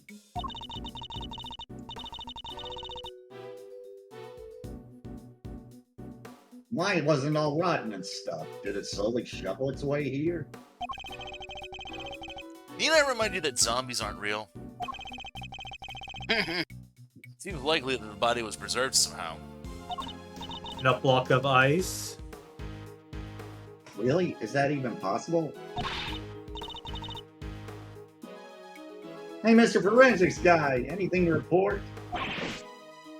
Yes, ma'am. Traces of both ubiquium and asphyxian have been detected in the fountain.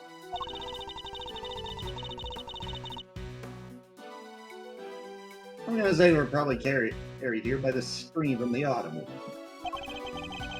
In addition to those two chemicals, there's also a large amount of sugar. The composition of the sugar is being analyzed as we speak. The sugar in the fountain? Where would it even come from? One guess to where. Edward speaking. Sir, it's me. Everything alright, Detective? Everybody's left the winter wing. It's just me in here now. Means I could tell you what we found. Really shouldn't be sharing information about the investigation. The past week or so, I'm not about to stop him now. Exhibits in here have all completely melted. All that's left in the display case is some stuff at the bottom. More of it in the Taurus case than in the Gemini case, though. Describe this stuff for me if you can. Sure. It's like a pale blue liquid. I had the lab run some tests just now. Sample from the Taurus case just had a bunch of sugar in it. The one from the Gemini case had 3 different substances. Which were? Sugar, salt, and everything nice. And oh, and blood. Blood! Where's some blood doing in the Gemini's case sample? But the professor accidentally added an extra ingredient. Blood! Can't imagine whose blood it could possibly be, but... I'm just now imagining Edgeworth and Cage standing outside one of these, like, display cases with, the perpetrator of the week being frozen out there. And Cage like, am I glad that he's frozen in there and that we're out here and that he's the sheriff and we're out here. What I want to know is where's the caveman? For the life of me, I cannot remember that full dialogue exchange. That was the Scooby-Doo thing, or was that something else? Yeah, Skooks. Watch me swoosh right in! Tim, sugar, salt, ice, and blood, all parts of a balanced breakfast. Did you hear it the first time, or should I just say it again? Oh no, I heard it the first one. I was just going off on a bit of a tangent. With a sine and cosine, no less. None of the mad jokes. Right. I'll get it tested right away, sir. Please do, Detective. Oh, I also spoke over the radio with the forensics guy working in the fountain room. He said he just got word that the sugar they found in the fountain matches the sugar in the pale blue liquid. I see. That might well prove to be a significant development.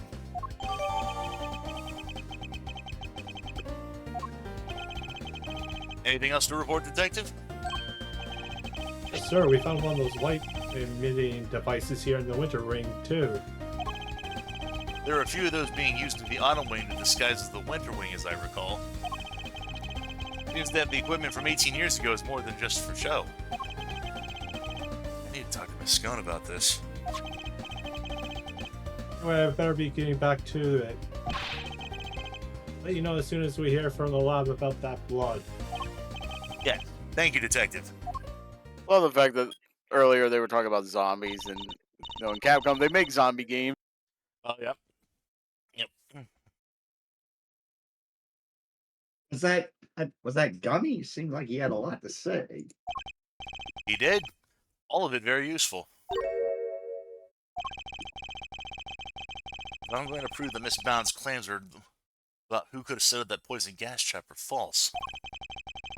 I'll need to talk to somebody else who was here 18 years ago. Yeah, that would be Miss Miss Scone. Hey, girl. I'd like to ask you a few questions if I may. Of course, dear. Fire away. Anything for you, Milesy, Smilesy, and dear sweet little tooth decay. I'd appreciate it if that was the last time you called me Smilesy. I'm not a fan of tooth decay either. I'm not gonna lie, that sounds kind of like some weird DJ name. Yeah.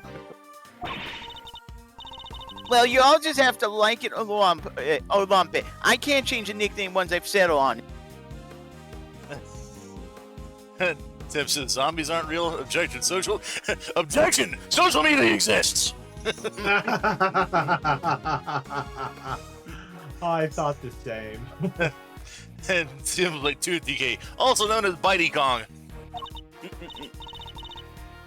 I guess we tried. What can you tell us about the various devices used to decorate the gallery's exhibits? There seem to be some pretty specialized items in use. Light-emitting devices, luminous fabrics. Oh, I could tell you all about those, dearie. After all, I am the one who gave them to Moody Judy. It was my way of saying sorry after I broke the rules all those years ago. I brought her 4 lovely new salt lamps, and I gave her the 4 pieces of luminous cloth I used for the contest. Oh, that's super generous of you. Well, us girls have to do our best, don't we? Not everybody understands us, of course.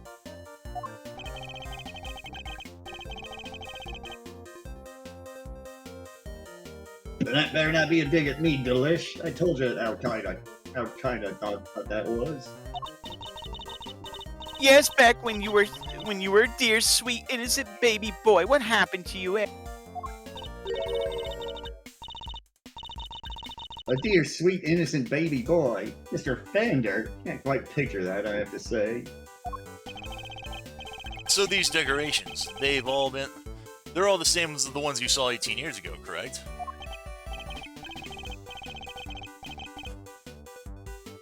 Yep, salt lamps, glowing fabric, light-emitting doodads, the whole bit. There were 4 luminous cloths in use in the autumn wing. But I'm sure I saw another one around somewhere. I'm not lying. Oh, it's in my bag somewhere. I'm sure of it. What is she looking for? That's not. And that's not. That cloth looks familiar. Oh, they're in on it.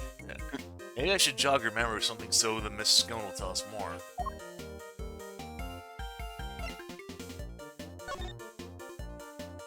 Yep, present the luminous cloth. She agrees to tell you more about it. You had a piece of fabric like this in your bag, did you not, Miss Scone? Albeit a somewhat grimier one.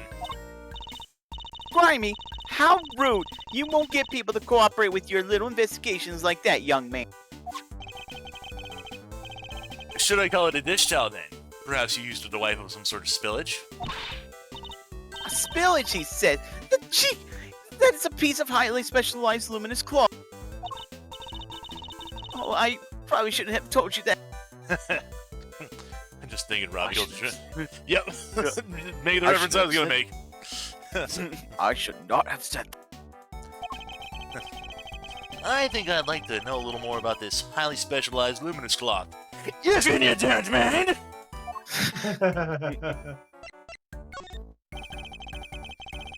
Why didn't you want me to know you had a piece of luminous cloth in your bag? Because history repeats itself. Oh, well, I suppose there's no point in hiding it now, is there? It's just at least we know the haggard head gets now, yeah? If you must know, I fished it out of the fountain. It was right before they called me into the autumn wing. The latest sketch of Miss Scone is when she was trying to retrieve the cloth.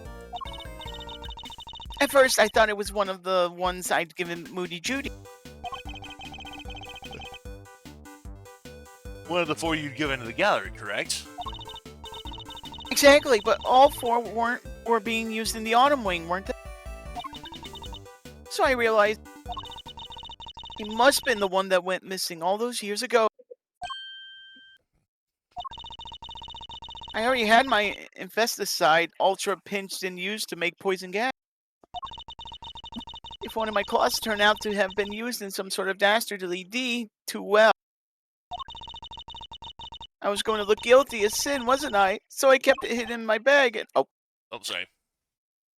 I kept it hidden in my bag and hoped for the best. Yeah, that was me. I accidentally hit advance. That was all my. No problem. I see. Oh, it does feel good to get it off my chest, though. Stress is no good for the complexion.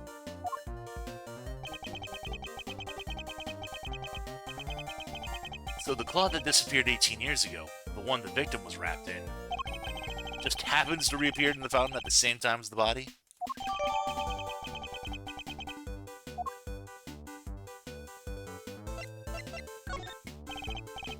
Miss Scone, you're something of a specialist. How might someone learn to make the poison gas that was used in the attack? Any ideas? Well, any pharmacist who's ever handled an infesticide ultra would know for start.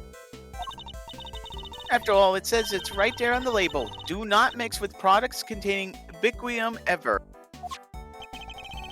But what about a layperson? It's unlikely they would know, wouldn't you say? I suppose so, yes. Well, not unless they had a nose through for Ultimate Cookbook anyway. Prize of the contest 18 years ago. The recipe for making infesticide ultra, along with that not mixing with ubiquium, bit is in there, you know. So you're familiar with the contents of the book? Oh yes, dear, I know it inside out. Because I work for the Tangora group, you see. We're the company behind Cold Killer X. I'm sure you've heard of it. Hey, call back to the case. Cold Killer X. Bites back, sniffles, and sneezes with ease, apparently. After Sammy people was found guilty, the company took custody of the book. But they only grant their most trusted people access to it, of course. Which means Miss Scone is one of these elites, I suppose. Yep, now you gotta go talk to Eddie.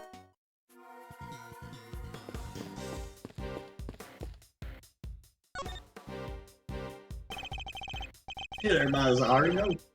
What's the situation with the investigation? Things are progressing. I think a fuller picture of what is happening is beginning to emerge.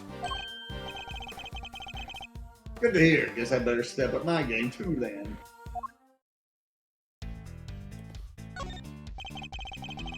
This case seems to have quite a lot in common with the incident from 18 years back. How? It's got the lot. Millie's patches in the winter wing. Even the murder victim's body. How did nobody ever figure out that the body had gone missing? Ross had no family apart from his son. And well, the kid kind of vanished. Nobody's seen him since around the time of the incident. Just their son, too. Him and his best pal from school both just up and disappeared. What? And they were never found? Guess those boy wasn't. As far as I heard, anyhow. Guess Frost kid turned up in the end, though. He collected his inheritance at some point. But yeah, no family around just after the incident. Frost got no funeral, no nothing. So no need for the police to release the body. No need for anybody to find out they didn't have it. They filed their fake autopsy report and nobody was any the wiser. Well, almost nobody. I still can't believe Mr. Von Karma would have stooped so low.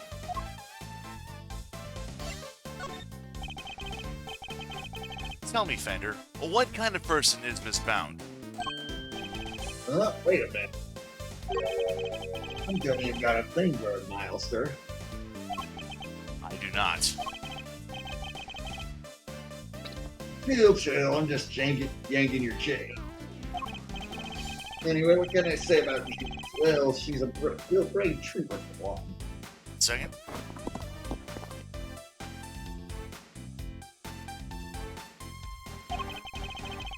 What else do you got someone who lived around for 18 whole years like she has for Stanston? Even after his extended family kicked her out of this place. What? They threw her out? Yep, Jutes wasn't technically part of the family, so there was nothing she could do. She had nothing, nobody, and no job after Samson took the fall. So she had no choice but take what he had taught her and make her own way in shellfish. She's retired from all that now, though. Why did she retire? She finally made enough to buy the old place back. She even got the ultimate cookbook back from the Tongaroa group after they basically stole it. Guess this place and everything to do with it was all she ever cared about. So she just wanted it back. All of it. Bender seems very sympathetic to Miss Bound's plight. But from a less charitable perspective, she has, in a way, taken everything of Mr. Tangaroa's for herself. And now you go to your logic. Connect the ultimate cookbook and bonds.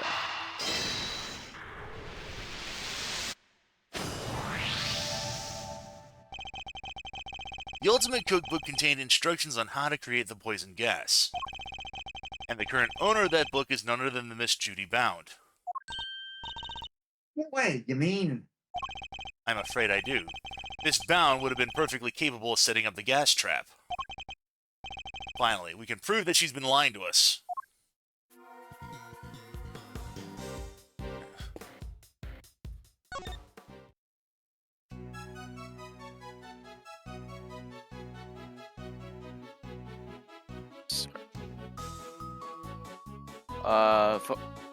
Finally examine the lift trolley next to Eddie. Why is there a lift car just sitting here out in the open? Guess somebody must have been moving it. Guess somebody must have been moving something heavy. The top of the platform seems to be wet. You know, I've got a funny feeling I've seen this thing somewhere before. You mean like 18 years ago? Yeah, it's all coming back to me. I last saw it in Frost's room. There's some music to move the ice sculptures around. It's one of those fancy numbers where you can change not only the platform's height, but even its angle. If you had one of these, you could move giant lumps of ice around no sweat.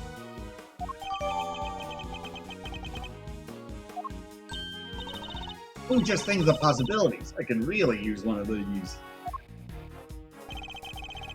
Still doesn't explain what it's doing here, though.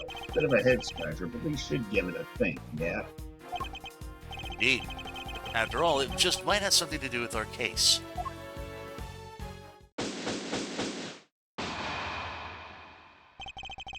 That's that. All that's left now is to await the results of the test on the teapot.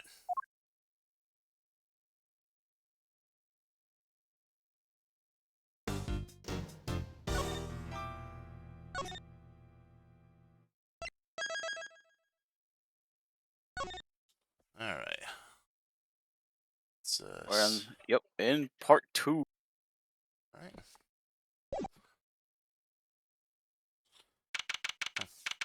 April 2nd, 2:33 p.m. Zodiac Hall in the Fountain Room.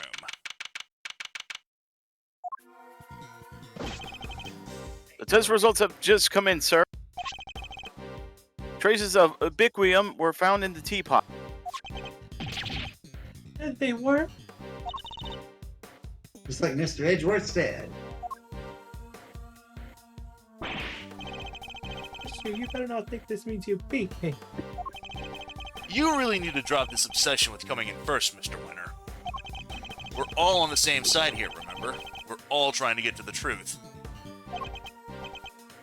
But first is best. Everybody knows it's better to be a winner than a loser. There's really... Go ahead. I was gonna say, no, actually the term is first is the worst, second is the best. Why do I just suddenly, like, thinking back at that old rap song, like everyone wants to be number one.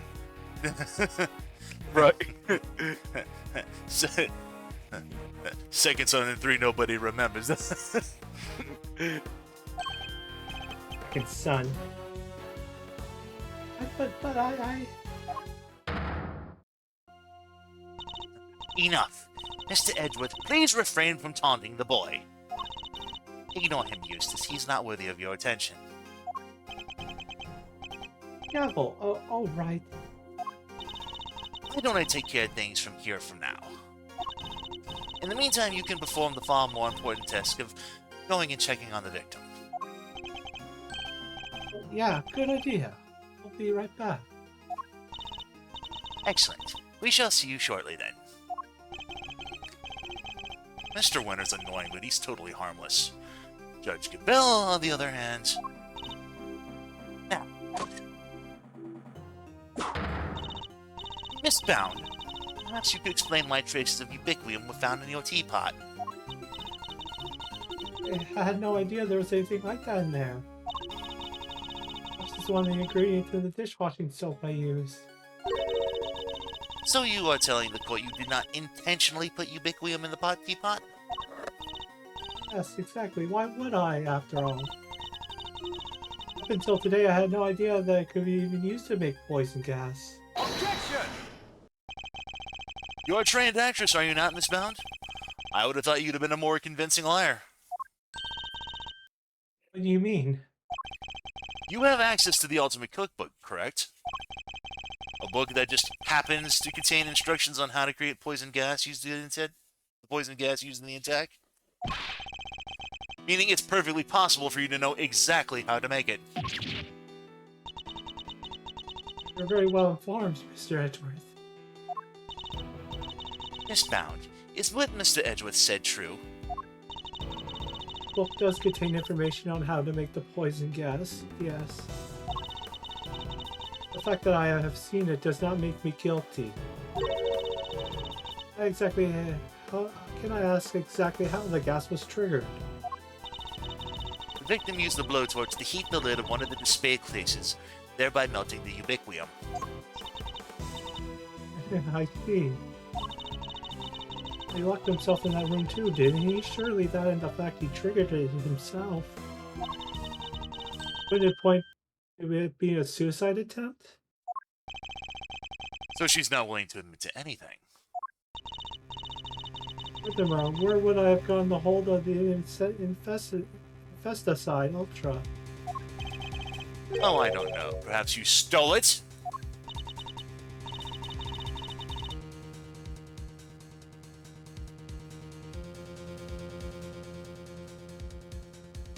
Radio?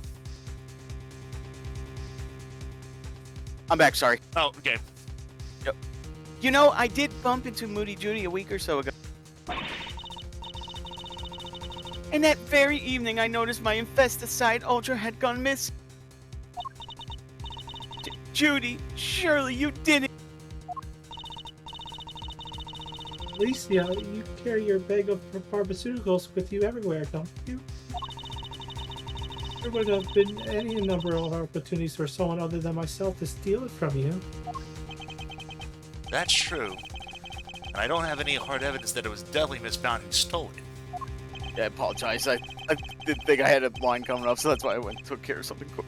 Yep, not a problem. Dude, there's clearly something you're not telling. Why don't you just normally you never hurt somebody with no reasons. You're a little low, J.E. Yeah. Not you too. You think I'm guilty as well, Mr. Can you blame me? We've got one wink in disguise as another. Got us trapped in one of the display cases. Now you sound good. And you're the proprietor of this establishment. It's looking a lot like you did, kiddo. Got this all wrong. You have to remember, the gallery doesn't have any security cameras, nor any security personnel. If some ill-intentioned person or other wanted to get in undetected, I don't think they'd have much of a problem. Wow, you're practically asking to be burglarized. I mean, she's not wrong. You need to be more careful. A great thief could have a field day in. And I don't think she's joking. Actually, it seems that Mr. Custo did in fact enter the gallery before it opened. Sheesh. Judy's one tough cookie. She's not budging an inch. Maybe it's time to rock a little technique Gregory taught me back in the day. And what technique might that be? So hear me out. Everything's connected to what happened 18 years back, eh? Yeah. Since we're not getting anywhere by focusing only on the here and now, I think we ought to approach this from a different angle and look for the past week instead. Turnabout thinking. So my father used this method as well. Alright, let's run this through the old thing. How was Jude's involved in what happened back? According to Miss Bound, it was because of her that Mr. Frost's flavored Zeit sculptures melted. And yet his sculptures are here on display at this very gallery today. Is it possible that she... You vendor, I think I know what I need to ask Miss Bound now. Don't thank me, thank your pops. Now take it anyway, Miles. I'll grab the popcorn. Miss Bound, you say that you were the one who caused Mr. Frost's creations to melt 18 years ago, correct? Afraid so. I was young and foolish, and it was a terrible accident. And yet what you did allowed you to open this exhibit, no? What do you mean? Yes, what do you mean, Mr. Edgeworth? If you are going to ask such questions, perhaps a formal testimony from Miss Bound might be best? Yes, perhaps it might. I'd like to know a little more about the Zodiac Hall. And about why Miss Bound decided to dedicate this space to Mr. Frost's works. Very well. If you believe it to be relevant to the case, I will permit it. Miss Bound, would you mind? I'll do whatever it takes to prove I'm innocent. Then please, if you could give us some background on the Zodiac Hall and the pieces on display here.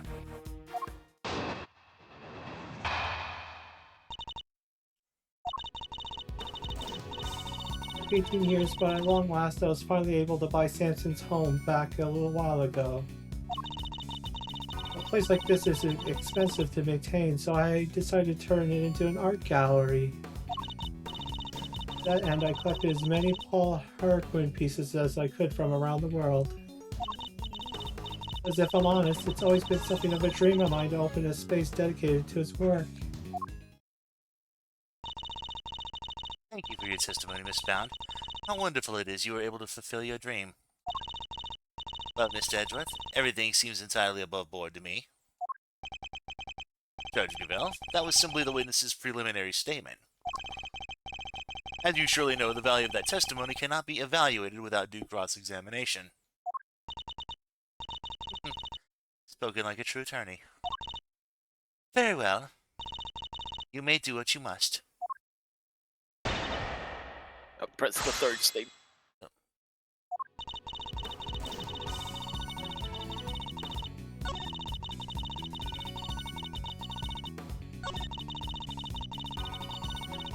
Hold it!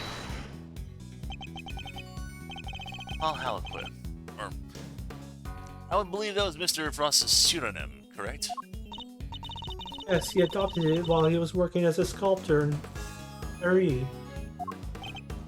I see. I'm curious about some of the places in your collection, some of the pieces in your collection. More specifically, how you were able to acquire the Taurus and Gemini sculptures. It was my understanding that Mr. Frost died before he could complete them.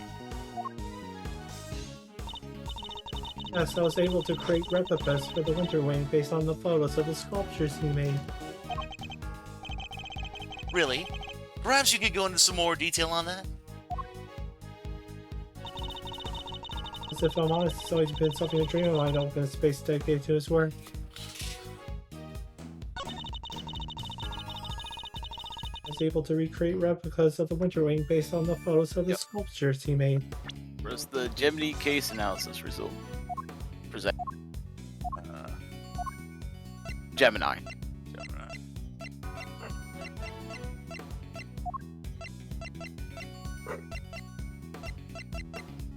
Objection!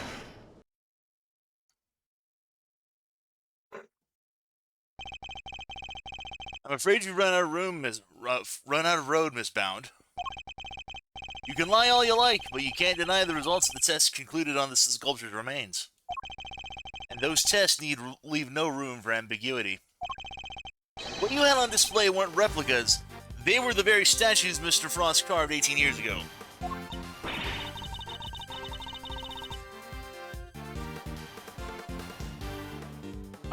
Oh, I can probably help explain how they worked it out if you like the. It's the sugar, you see. You might think sugar is sugar, but the composition is actually very unique. You could probably recreate the statues, but the sweet secret of their chemical makeup, no chance. Thank you, Miss Scone. I don't recall asking for her help, but still. Put it simply, the statues didn't disappear back then because they'd melted. They disappeared because you spirited them away and kept them hidden for these 18 long years.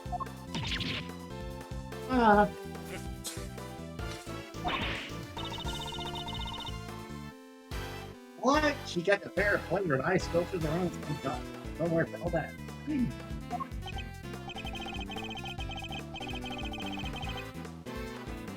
Yeah, it's not the most out there idea in the world, assuming you had a big ice box. Overruled. Quiet, all of you. Miss Bound, have you anything to say in your defense? Well, you've already learned that much. Should I take that to mean that you admit to having hidden the flavored ice sculptures in question? Oh, I admit no such thing. You haven't proven that I was the one who took those statues away. You won't, because it would have been impossible for me to do so in the first place. These were already here when they disappeared. How could I have done it without them noticing? How indeed. I don't yet know exactly how you did it. But I'm far from ready to say that it was impossible for you to have stolen them away. Very persistent man, aren't you, Mr. Edgeworth? I am indeed. And I won't stop until I get to the truth. I see. I better tell you exactly what I did that day 18 years ago.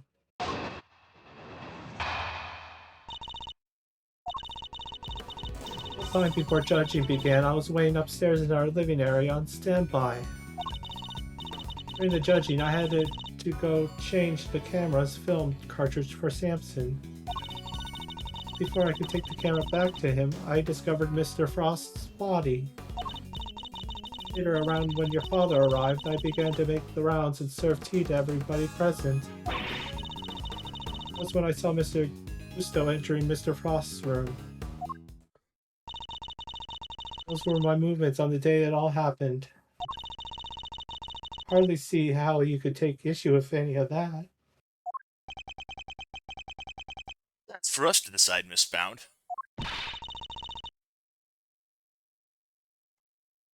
You saying there's a contradiction in her story, Mr. Edgeworth? I'm more focused on proving the fact that she did indeed steal those statues. The question is, when would she have had the opportunity to do so? If I can pinpoint that, I might be able to prove what exactly she got up to. I think I might know. Do you mind if I say my thoughts? Sure, why not?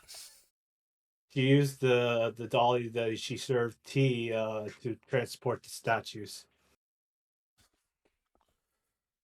Just out of curiosity, So- is the music even coming through on the stream?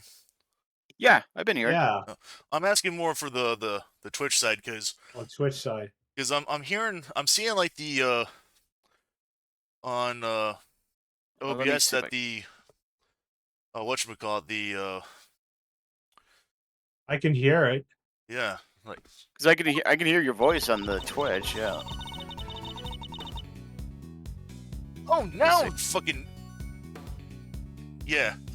Yeah, now I hear music. Yeah, because the thing was that on OBS the sound bars weren't moving during the rebuttal stage when Judy was speaking. Every time, like I was getting like the little thing like it was like bringing up the little bloop thing whenever I was advancing the text, but it wasn't coming up when the background music was playing. That was why I was like, was that even coming through?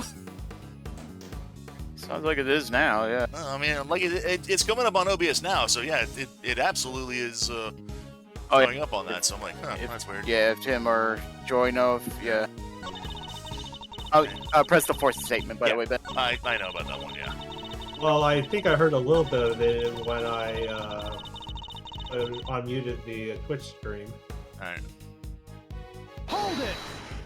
Well, either way. I appreciate it, guys. I just wanted to ask on that. Anyway, just as you did today.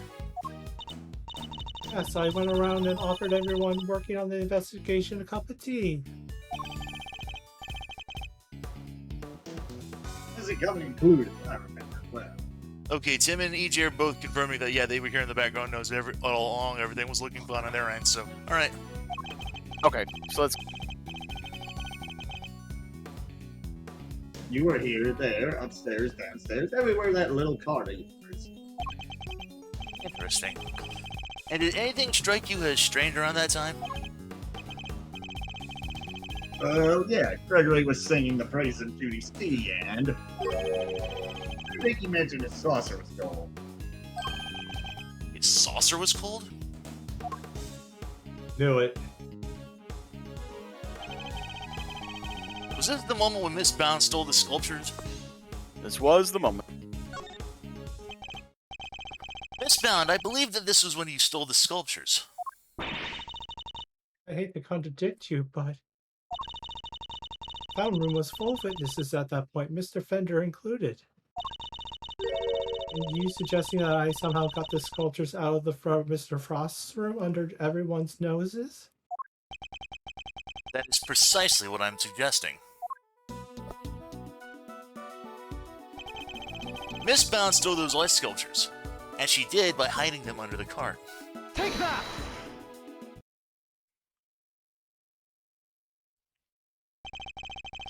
My father and Fender had no idea that one of the sculptures was mere inches away from them. Because it wasn't just a tea set you were pushing around, Miss Bound, but a hidden ice sculpture in a glass case. Ah, Overruled! Must have found some way to keep it cold so it wouldn't melt underneath the cart. Surely such a thing would have been impossible. How would a case of that size fit on a serving cart? It would have been spotted immediately. Objection! Who said anything about a serving cart? I'm not sure I follow, Mr. Edgeworth.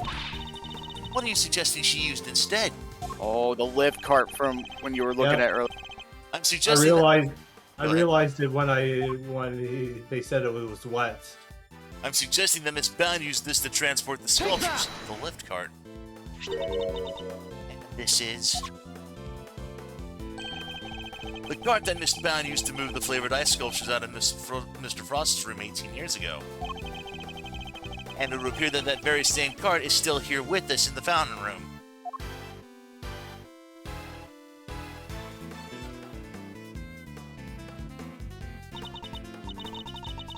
Well, we originally bought it for use in the contest. And you're saying that Miss Bound loaded Mr. Frost's sculptures onto this cart and carried them off? I am. As you can imagine, all one would need to do is lay a case on its side, add a tablecloth, and it would look exactly like a normal serving cart, thus allowing her to move the sculptures around freely. Can it be?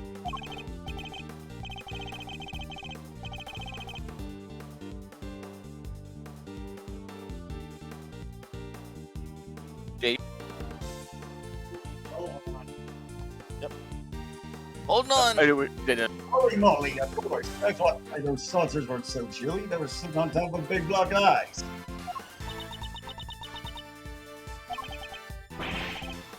Shoot, how could you? Impressive. And again, you are Mr. Gregory Edgeworth's son. I should have expected this. There's a scrap of evidence that I stole the sculptures. I stole the sculptures all those years ago now.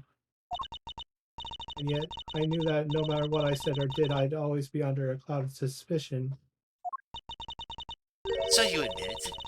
You admit that you stole them from Mr. Frost's room? Yes, I do. I took those sculptures in their glass cases out of the room 18 years ago. Mr. Edgeworth correctly deduced I've dressed up the cart as a serving cart to do it. I slipped in and out of Mr. Frost's room while I was going around serving tea to everyone. In the end, I'd removed not only the sculptures but the flavored ice zodiac blocks as well. Wait a minute. Could I say something? Go for it. All right, I didn't look this up or nothing, because so this happened 18 years ago. Is she really saying this now because she can't get arrested because of a statute of limitation? I think so. Maybe. Because I remember there is a real thing of that where after years have gone by, you can't get arrested because of a statute. Yeah, of we limitation. saw the case expired 3 days prior. Yep. They mentioned that the statute of limitations for these is 15 years, and the statute of limitations on this particular case expired 3 years prior, on December 24th. Oh shit! All right. Because I remember I read up a lot of that at school too, where they talk about statute of limitation a lot there. The only difference between this particular series and, like, real life, especially in American, like, criminal justice, is that, in this case, the Ace Attorney case, under the new system, the statute of limitations applies to just everything. If any crime is committed, no matter what type of crime it is, then, hey, you get, like, there's a 15-year limit on that case for it to be solved and someone to be convicted.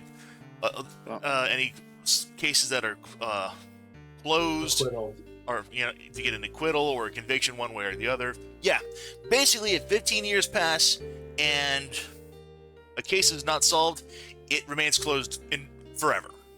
Oh shit! That's it. It's sealed away, never to be touched again. But like in American criminal justice, though, statute of limitations involving murder cases have no statute of limitations. So it doesn't matter whether it's 15 years, 20 years, 150 years. Although by that point, that's kind of largely moot. But anywho, the 15-year thing might be from the Japan side of the law book. I'm pretty sure that it is. So yeah, probably. but anyhow, Zodiac blocks. I feel like I've seen them for myself before. Oh my god, those are those disappearing Goku blocks from Dr. Wily Station! Oh wait, no. Oh, it's the Mega Man Star Force logo. Yep. There's a huge block of ice on display here. It's being incredibly heavy. Though, maybe not, what with it being hollow on the inside. Yep, Tube says statue limitation. If the Winter Ring really is an exact replica of Mr. Frost's room from 18 years ago, then even though my father never saw them because they'd already melted, the Zodiac blocks must have been in the victim's room back then as well. I finished moving the 2 ice sculptures and the 2 Zodiac blocks out. I took 2 fresh empty cases to Mr. Frost's room and put them where the original had to have been. Only the sculptures have been kept in glass cases, you see, to prevent them from being damaged. Blocks were a little more robust, though they had been displayed as is. Stated in the contest rules, we were responsible for providing all display materials, including cases. Meaning it would have been easy for her to prepare those empty spares she swapped in.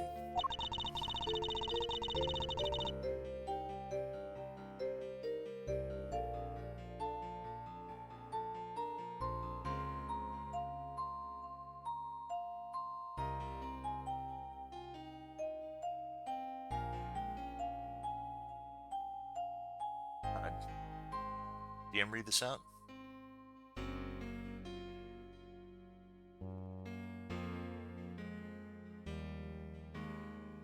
Guys?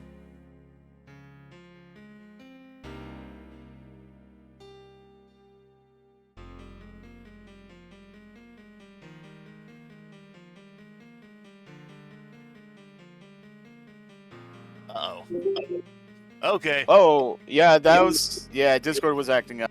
Okay, I was concerned for a moment there when, like, I did not just hear you guys. I was like, huh. Oh, was that on your end or? No, it was happening to me too. I was trying to talk, but no one wasn't saying anything, so I was like, oh, Discord must be active. Yeah, I was like, I didn't see anything at first, but then I looked over and I noticed that, wait, oh, the voice connection's all, like, orange yellow, and then everything went, oh, okay, I can hear you guys again. Yeah. I suddenly got a whole bunch of notifications on my end too. Like, oh, okay, cool. Glad to know it wasn't just me then.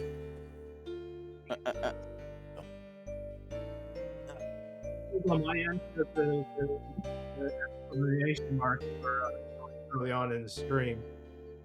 What did you say, DM? You were very quiet at first, and then it fixed the bit. He's saying he's been having connection issues since the beginning of the stream due to the... No, not connection issues, just a little bit in the beginning. Oh, right. And it went away. Right. Alright. Yeah, I didn't hear you read this out in case you did. Mr. Frost's room contained quite a few other flavored iceworks in progress. Sorry about that. Oh, it's alright. I figured if I melted them down somehow, the resulting puddle would look like it came from the sculptures. That is how the sculptures from 18 years ago came to be in the Winter Wing today.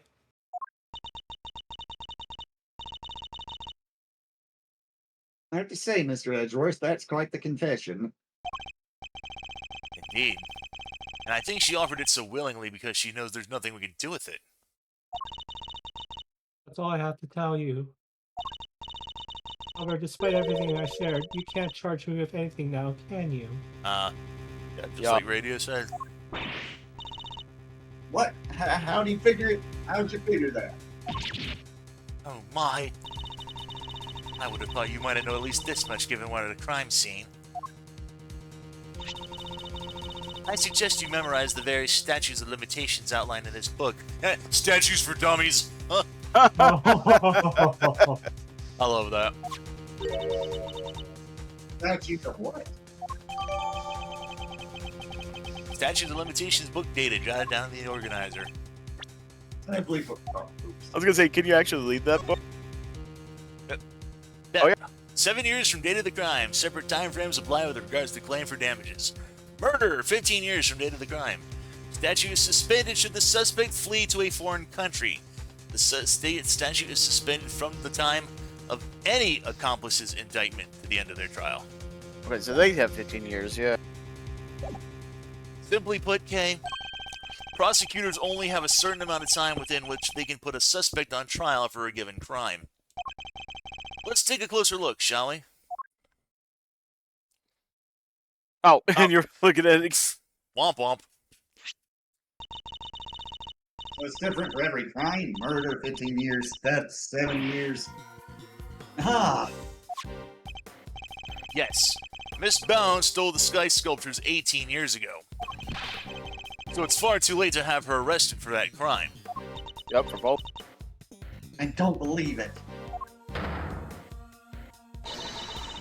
Theft is a serious matter, especially when it involves the removal of evidence from a crime scene. However, as you yourself just pointed out, Miss Bound can no longer be prosecuted for her crime, rendering your revelation rather pointless. Wouldn't you say, Mr. Edgeworth? Objection!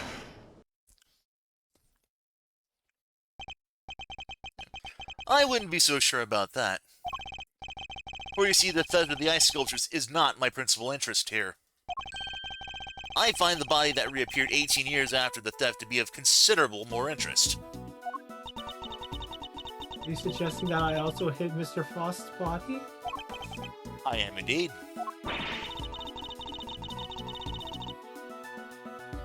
How do you keep a body hidden for 18 years without anybody finding it? More importantly, how do you keep a body preserved for 18 years without it decomposing? Right. By hiding it in a very unusual way.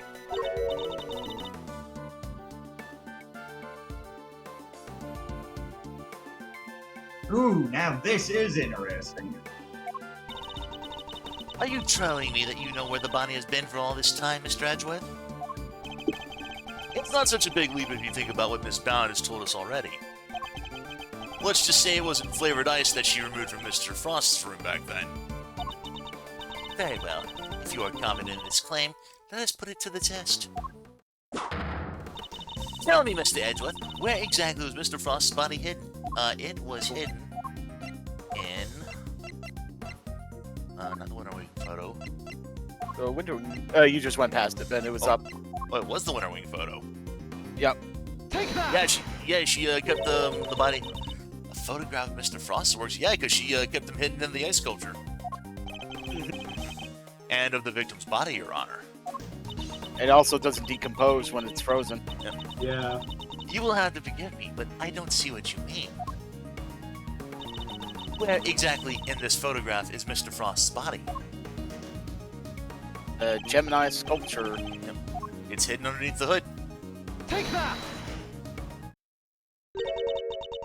The Gemini sculpture? Yes, it may look like a sculpture at first glance, but it is, in fact, Mr. Frost's corpse. Surely you can't be serious. I don't see anything in that photograph to support such a wild claim. Objection! That's because a certain piece of evidence was used to hide the body in plain sight.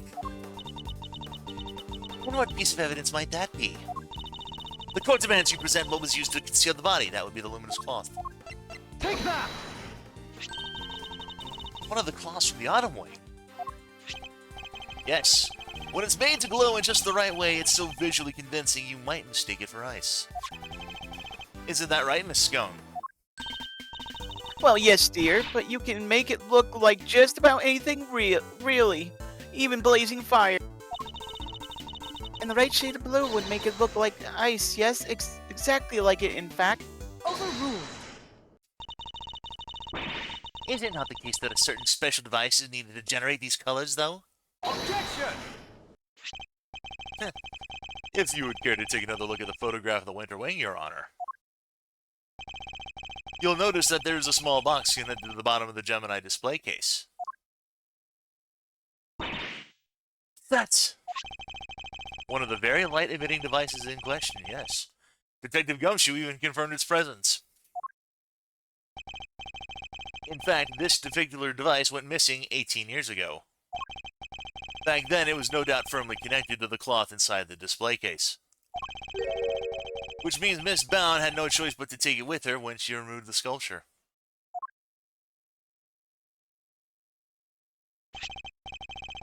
So you see, this cloth and the light-emitting devices were being used to create the illusion that Mr. Frost's body was, in fact, a statue carved from ice. No, this can't be!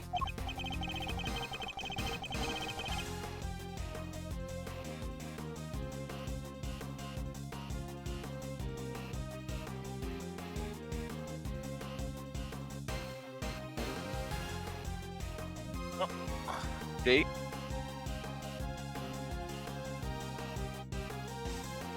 Oh, maybe he's AFK for a bit. Maybe.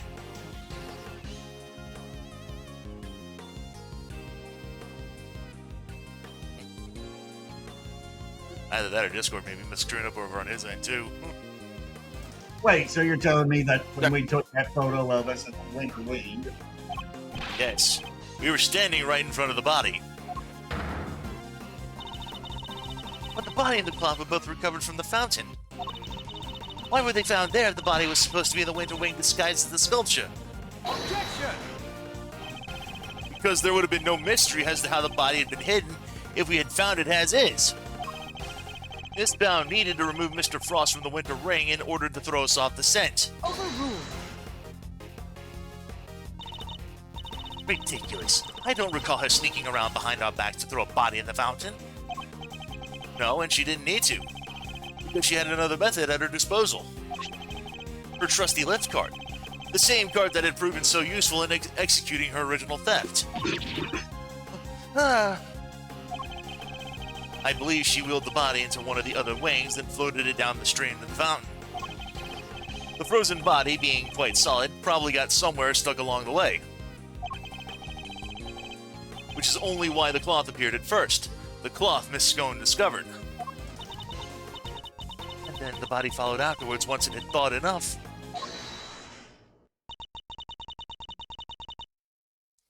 It's an ingenious theory, Mr. Edgeworth. But can you prove that it was me?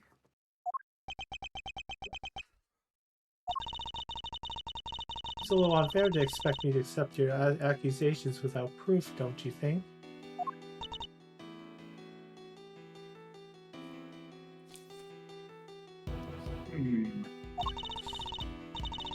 what about an eyewitness? You think someone might have spotted her when she was moving the body? As a matter of fact, I do. And the contradiction in the piece of evidence I was provided will shed light on exactly how Miss Bound moved the body as well. Well, Mr. Edgeworth, do you have any evidence to support your allegation? Of course, I have a piece of very compelling proof right here. Then please present it to the court. What evidence do you have that proves Miss Bound acted as you claim? Present the Larry sketches. Yep. Take that! More drawings? And is that me? Yes, Mr. Butts drew sketches of people as they passed through the fountain room. But what I'm interested in is the cart we can see here. It's Bound's serving cart. What about it? You don't see it? She's using the same trick she used 18 years ago.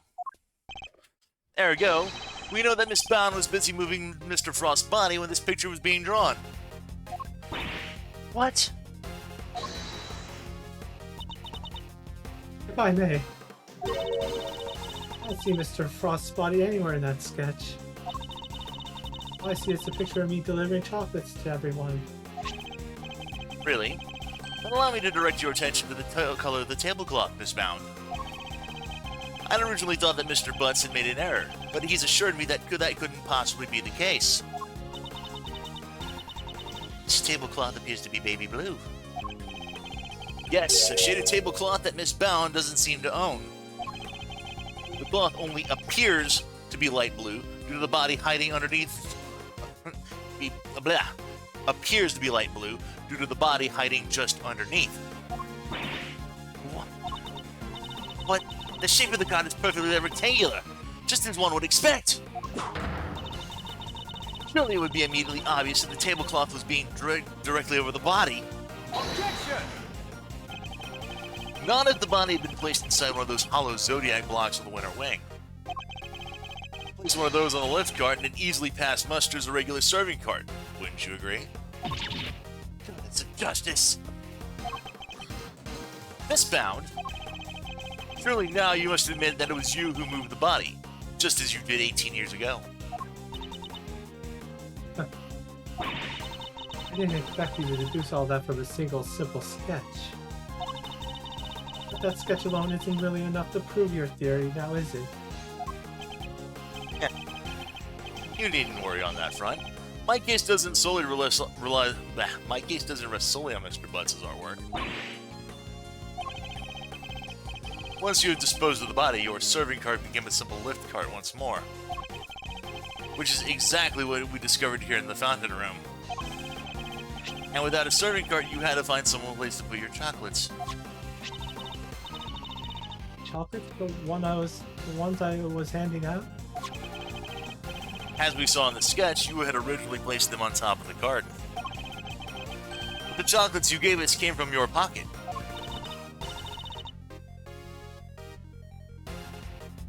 Oh yeah, mine was half melted. They're still super sweet and tasty though. Why did you suddenly feel the need to put the chocolates in your pocket, Miss Bound?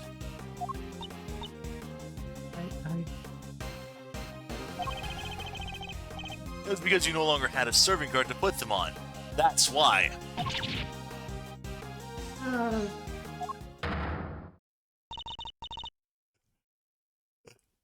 One moment, please. You have explained what Miss Bound did with the chocolates in the lift cart. But what about the tablecloth? Where did it go? Indeed, as she snatching the chocolates in her pocket was the only solution she could think of. I doubt Miss Bound had time to dispose of an entire childhood, or entire tablecloth. What, man, that was my fucking eyes are getting cross-eyed. I misread that something fierce, goddamn. Well, Mr. Edworth, do you have an answer for me? Miss Bound didn't hide or dispose of the tablecloth, Your Honor. In fact, it's right here in front of us. Perhaps you would care to enlighten us? Where exactly is the tablecloth Miss Bound used to hide the body? On Miss Bond's person.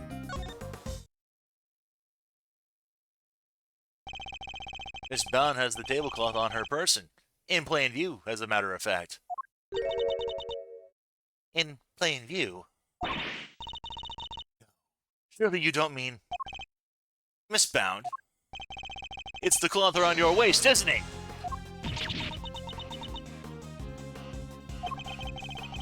And given that the Zodiac blocks weren't kept in glass cases, that cloth would have been in direct contact with the ice.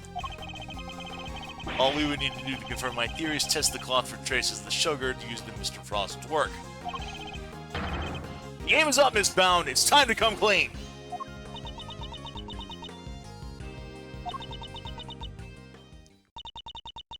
You won't need to test the tablecloth. Everything you said is true. I sold to Alicia's Pesticide Ultra and I moved Mr. Frost's body. It was me, it was all me. Alicia, I'm so sorry. Last week I went into your bag and took it. That's all we're going like... And then I put it in his pocket hoping it would make it look like he had tried to do it himself. Also made sure to leave no fingerprints but yours, just in case the police suspected foul play. Jody, yo, oh gosh. For Jews, why?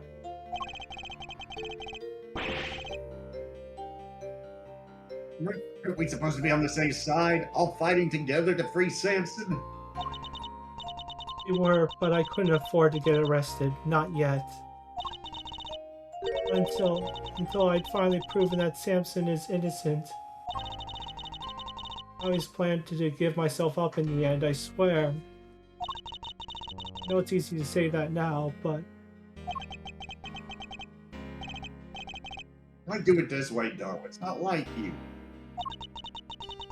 I'm sorry, Mr. Fender. I've caused you so much trouble.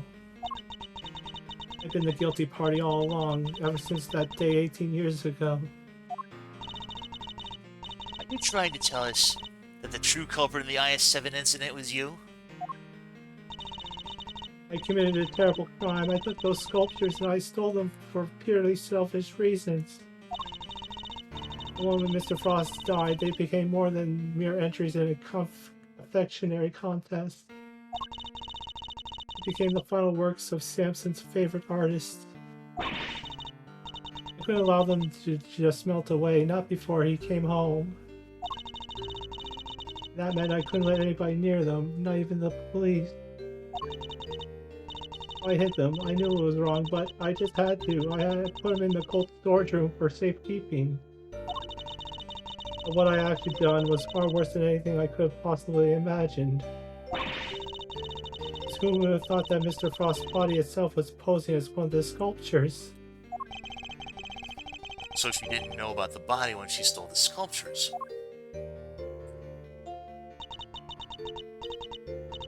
Samson is a kind man, a saint. He could never kill anybody, never. Yet, because of what I did, the police never found Mr. Frost's body, and Samson was found guilty.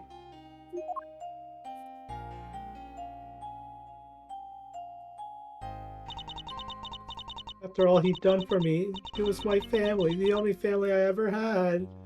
He was the most important person in the entire world to me, and I...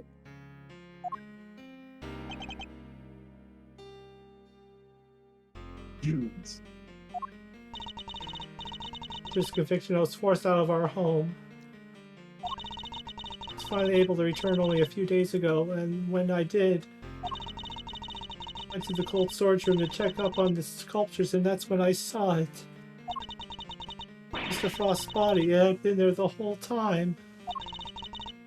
Of course, by that point, the statute of limitations had expired. I did what I did today, because it was the only way I could think of to make things right.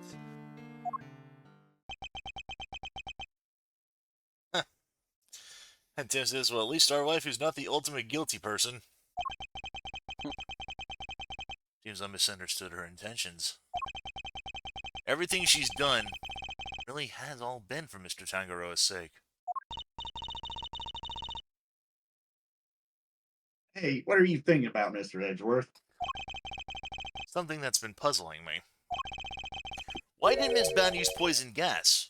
Why not a more reliable method? And why disguise the autumn wing as the winter wing? The only reason I could think of is to confuse someone who else. The only reason I could think of was to confuse someone who was here 18 years ago. Yeah, I wonder what she had in mind.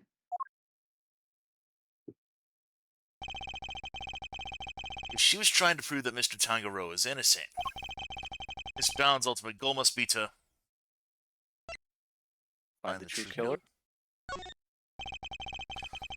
She'd been trying to discover the identity of the true culprit? Miss Bound, your ultimate aim was to see Mr. Tangaroa cleared of all charges, correct? And to that end, you had hoped to expose the real killer and have the police find the body from 18 years ago. Is my understanding of your intentions correct?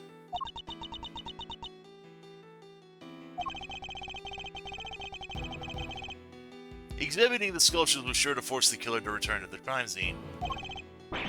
After all, they were the only person apart from you who knew that the body was hidden from the icework. Or hidden in the icework.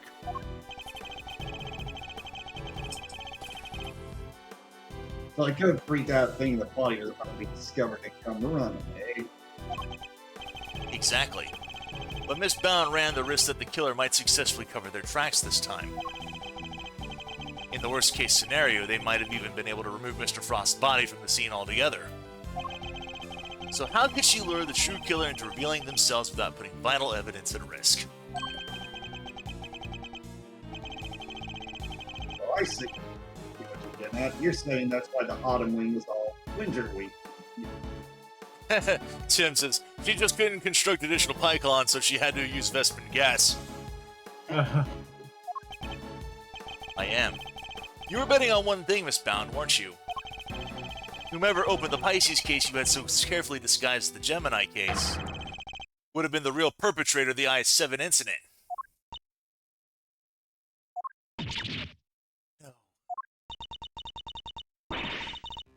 Now, I mean, the real killer was... Overruled. Enough! Not another one! Do you realize the implications of what you are saying, Mr. Edgeworth? Are you prepared to stand behind the accusation you are clearly about to make? Miss Bound set a trap for Mr. Frost's killer, meaning that whomever found themselves caught in that trap is highly likely to be the guilty party. But I lack the evidence to support such an assertion. To accuse someone without any evidence is not to be done lightly. So, should I really go ahead and make my accusation and name Mr. Frost's killer nonetheless? Yes. My ultimate goal is to see the truth exposed. And to do that, I need to seize the moment! Yes, Judge Gavelle, I am prepared to stand behind my accusation. I know exactly who is to blame for the I-7 incident. I would like to formally indict Carmelo Gusto! Mr. Gusto? The victim of the poison gas attack is the perpetrator behind I-7? Gusty! Gusto. It's bound. As we have established, you knew that the opening of the gallery would have lured the real culprit. And you set up the poison gas trap in order to catch them. Do you dispute the facts thus far? You're a very impressive man, Mr. Edgeworth, just like your father. Of course, you're absolutely right. Then perhaps you could tell us exactly what happened in your own words. Of course, I have nothing to hide anymore. So I might as well tell you everything. As you said, I set a trap here in the gallery and tried to catch Mr. Frost's killer. Before we opened, I made sure that door to the autumn wing was the only one that was unlocked. When opening time came, I went around to check to unlock the doors to the various rooms and found the autumn wing had been locked from the inside. Sorry, I didn't mean to skip ahead like that. Okay. The killer's on the other side of the door. The thought, well, it frightened me. And then she simply walked away, leaving him to fall victim to her poison gas trap.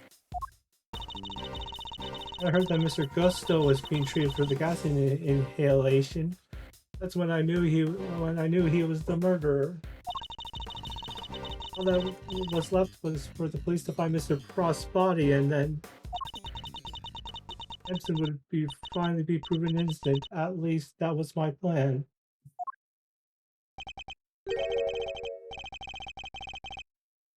Dudes, why didn't you tell me? You know I'm always here for you, right? Could have found another way. It didn't have to be like this. Thank you, Mr. Fender. You've been so kind to me all these years. But I'm the one who created this mess, so it's up to me to try and clean it up. I didn't care what it took, as long as I could get Samson out of that awful place. Judy. 18 years ago, the police managed to cover up the fact that Mr. Frost's body had gone missing. I went to them now and said it had reappeared. I was afraid they might have tried to cover things up again. I worked to set off a very public incident here in the gallery in front of as many witnesses as possible.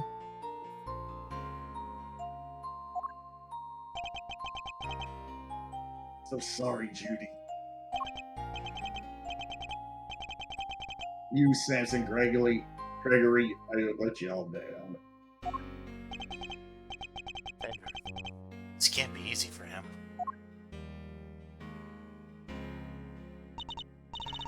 No, I'm the one who should be apologizing. Mr. Edgeworth, Mr. Fender, I hope one day you can forgive me. Whatever punishment I have to face, I'm ready to accept it.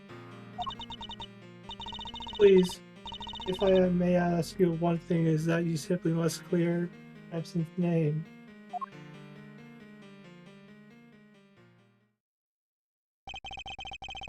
The way the truth of these past 18 years have been to light was unexpected, to say the least. And yet, it had only set us down a path towards an even more shocking end.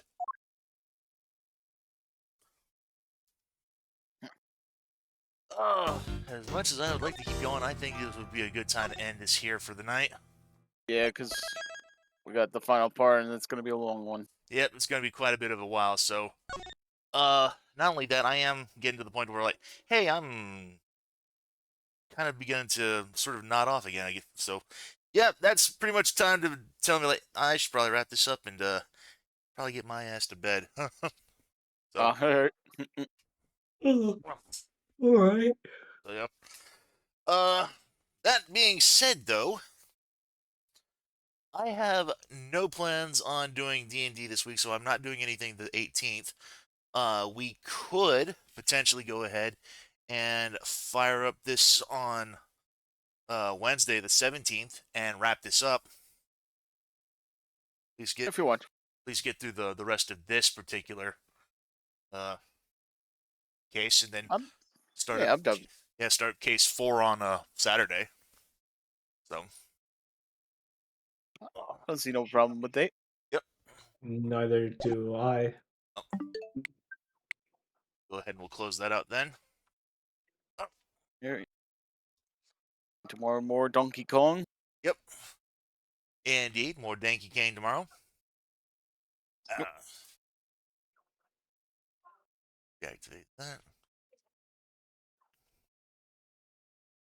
Close out the stream. At least on Discord side, anyhow. Yep. And yeah, and with that, I'm going to thank everybody for watching once again, both on Twitch side and on the GoComs. Always a pleasure to have you all in here.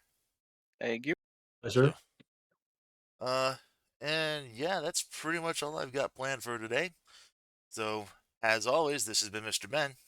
This is my Jake Smith. This is Radio PM21. Wishing you all a wonderful, happy evening. We will see you guys tomorrow evening for some more monkey business. So, take care, y'all. Later, folks. There you go. Have a great weekend.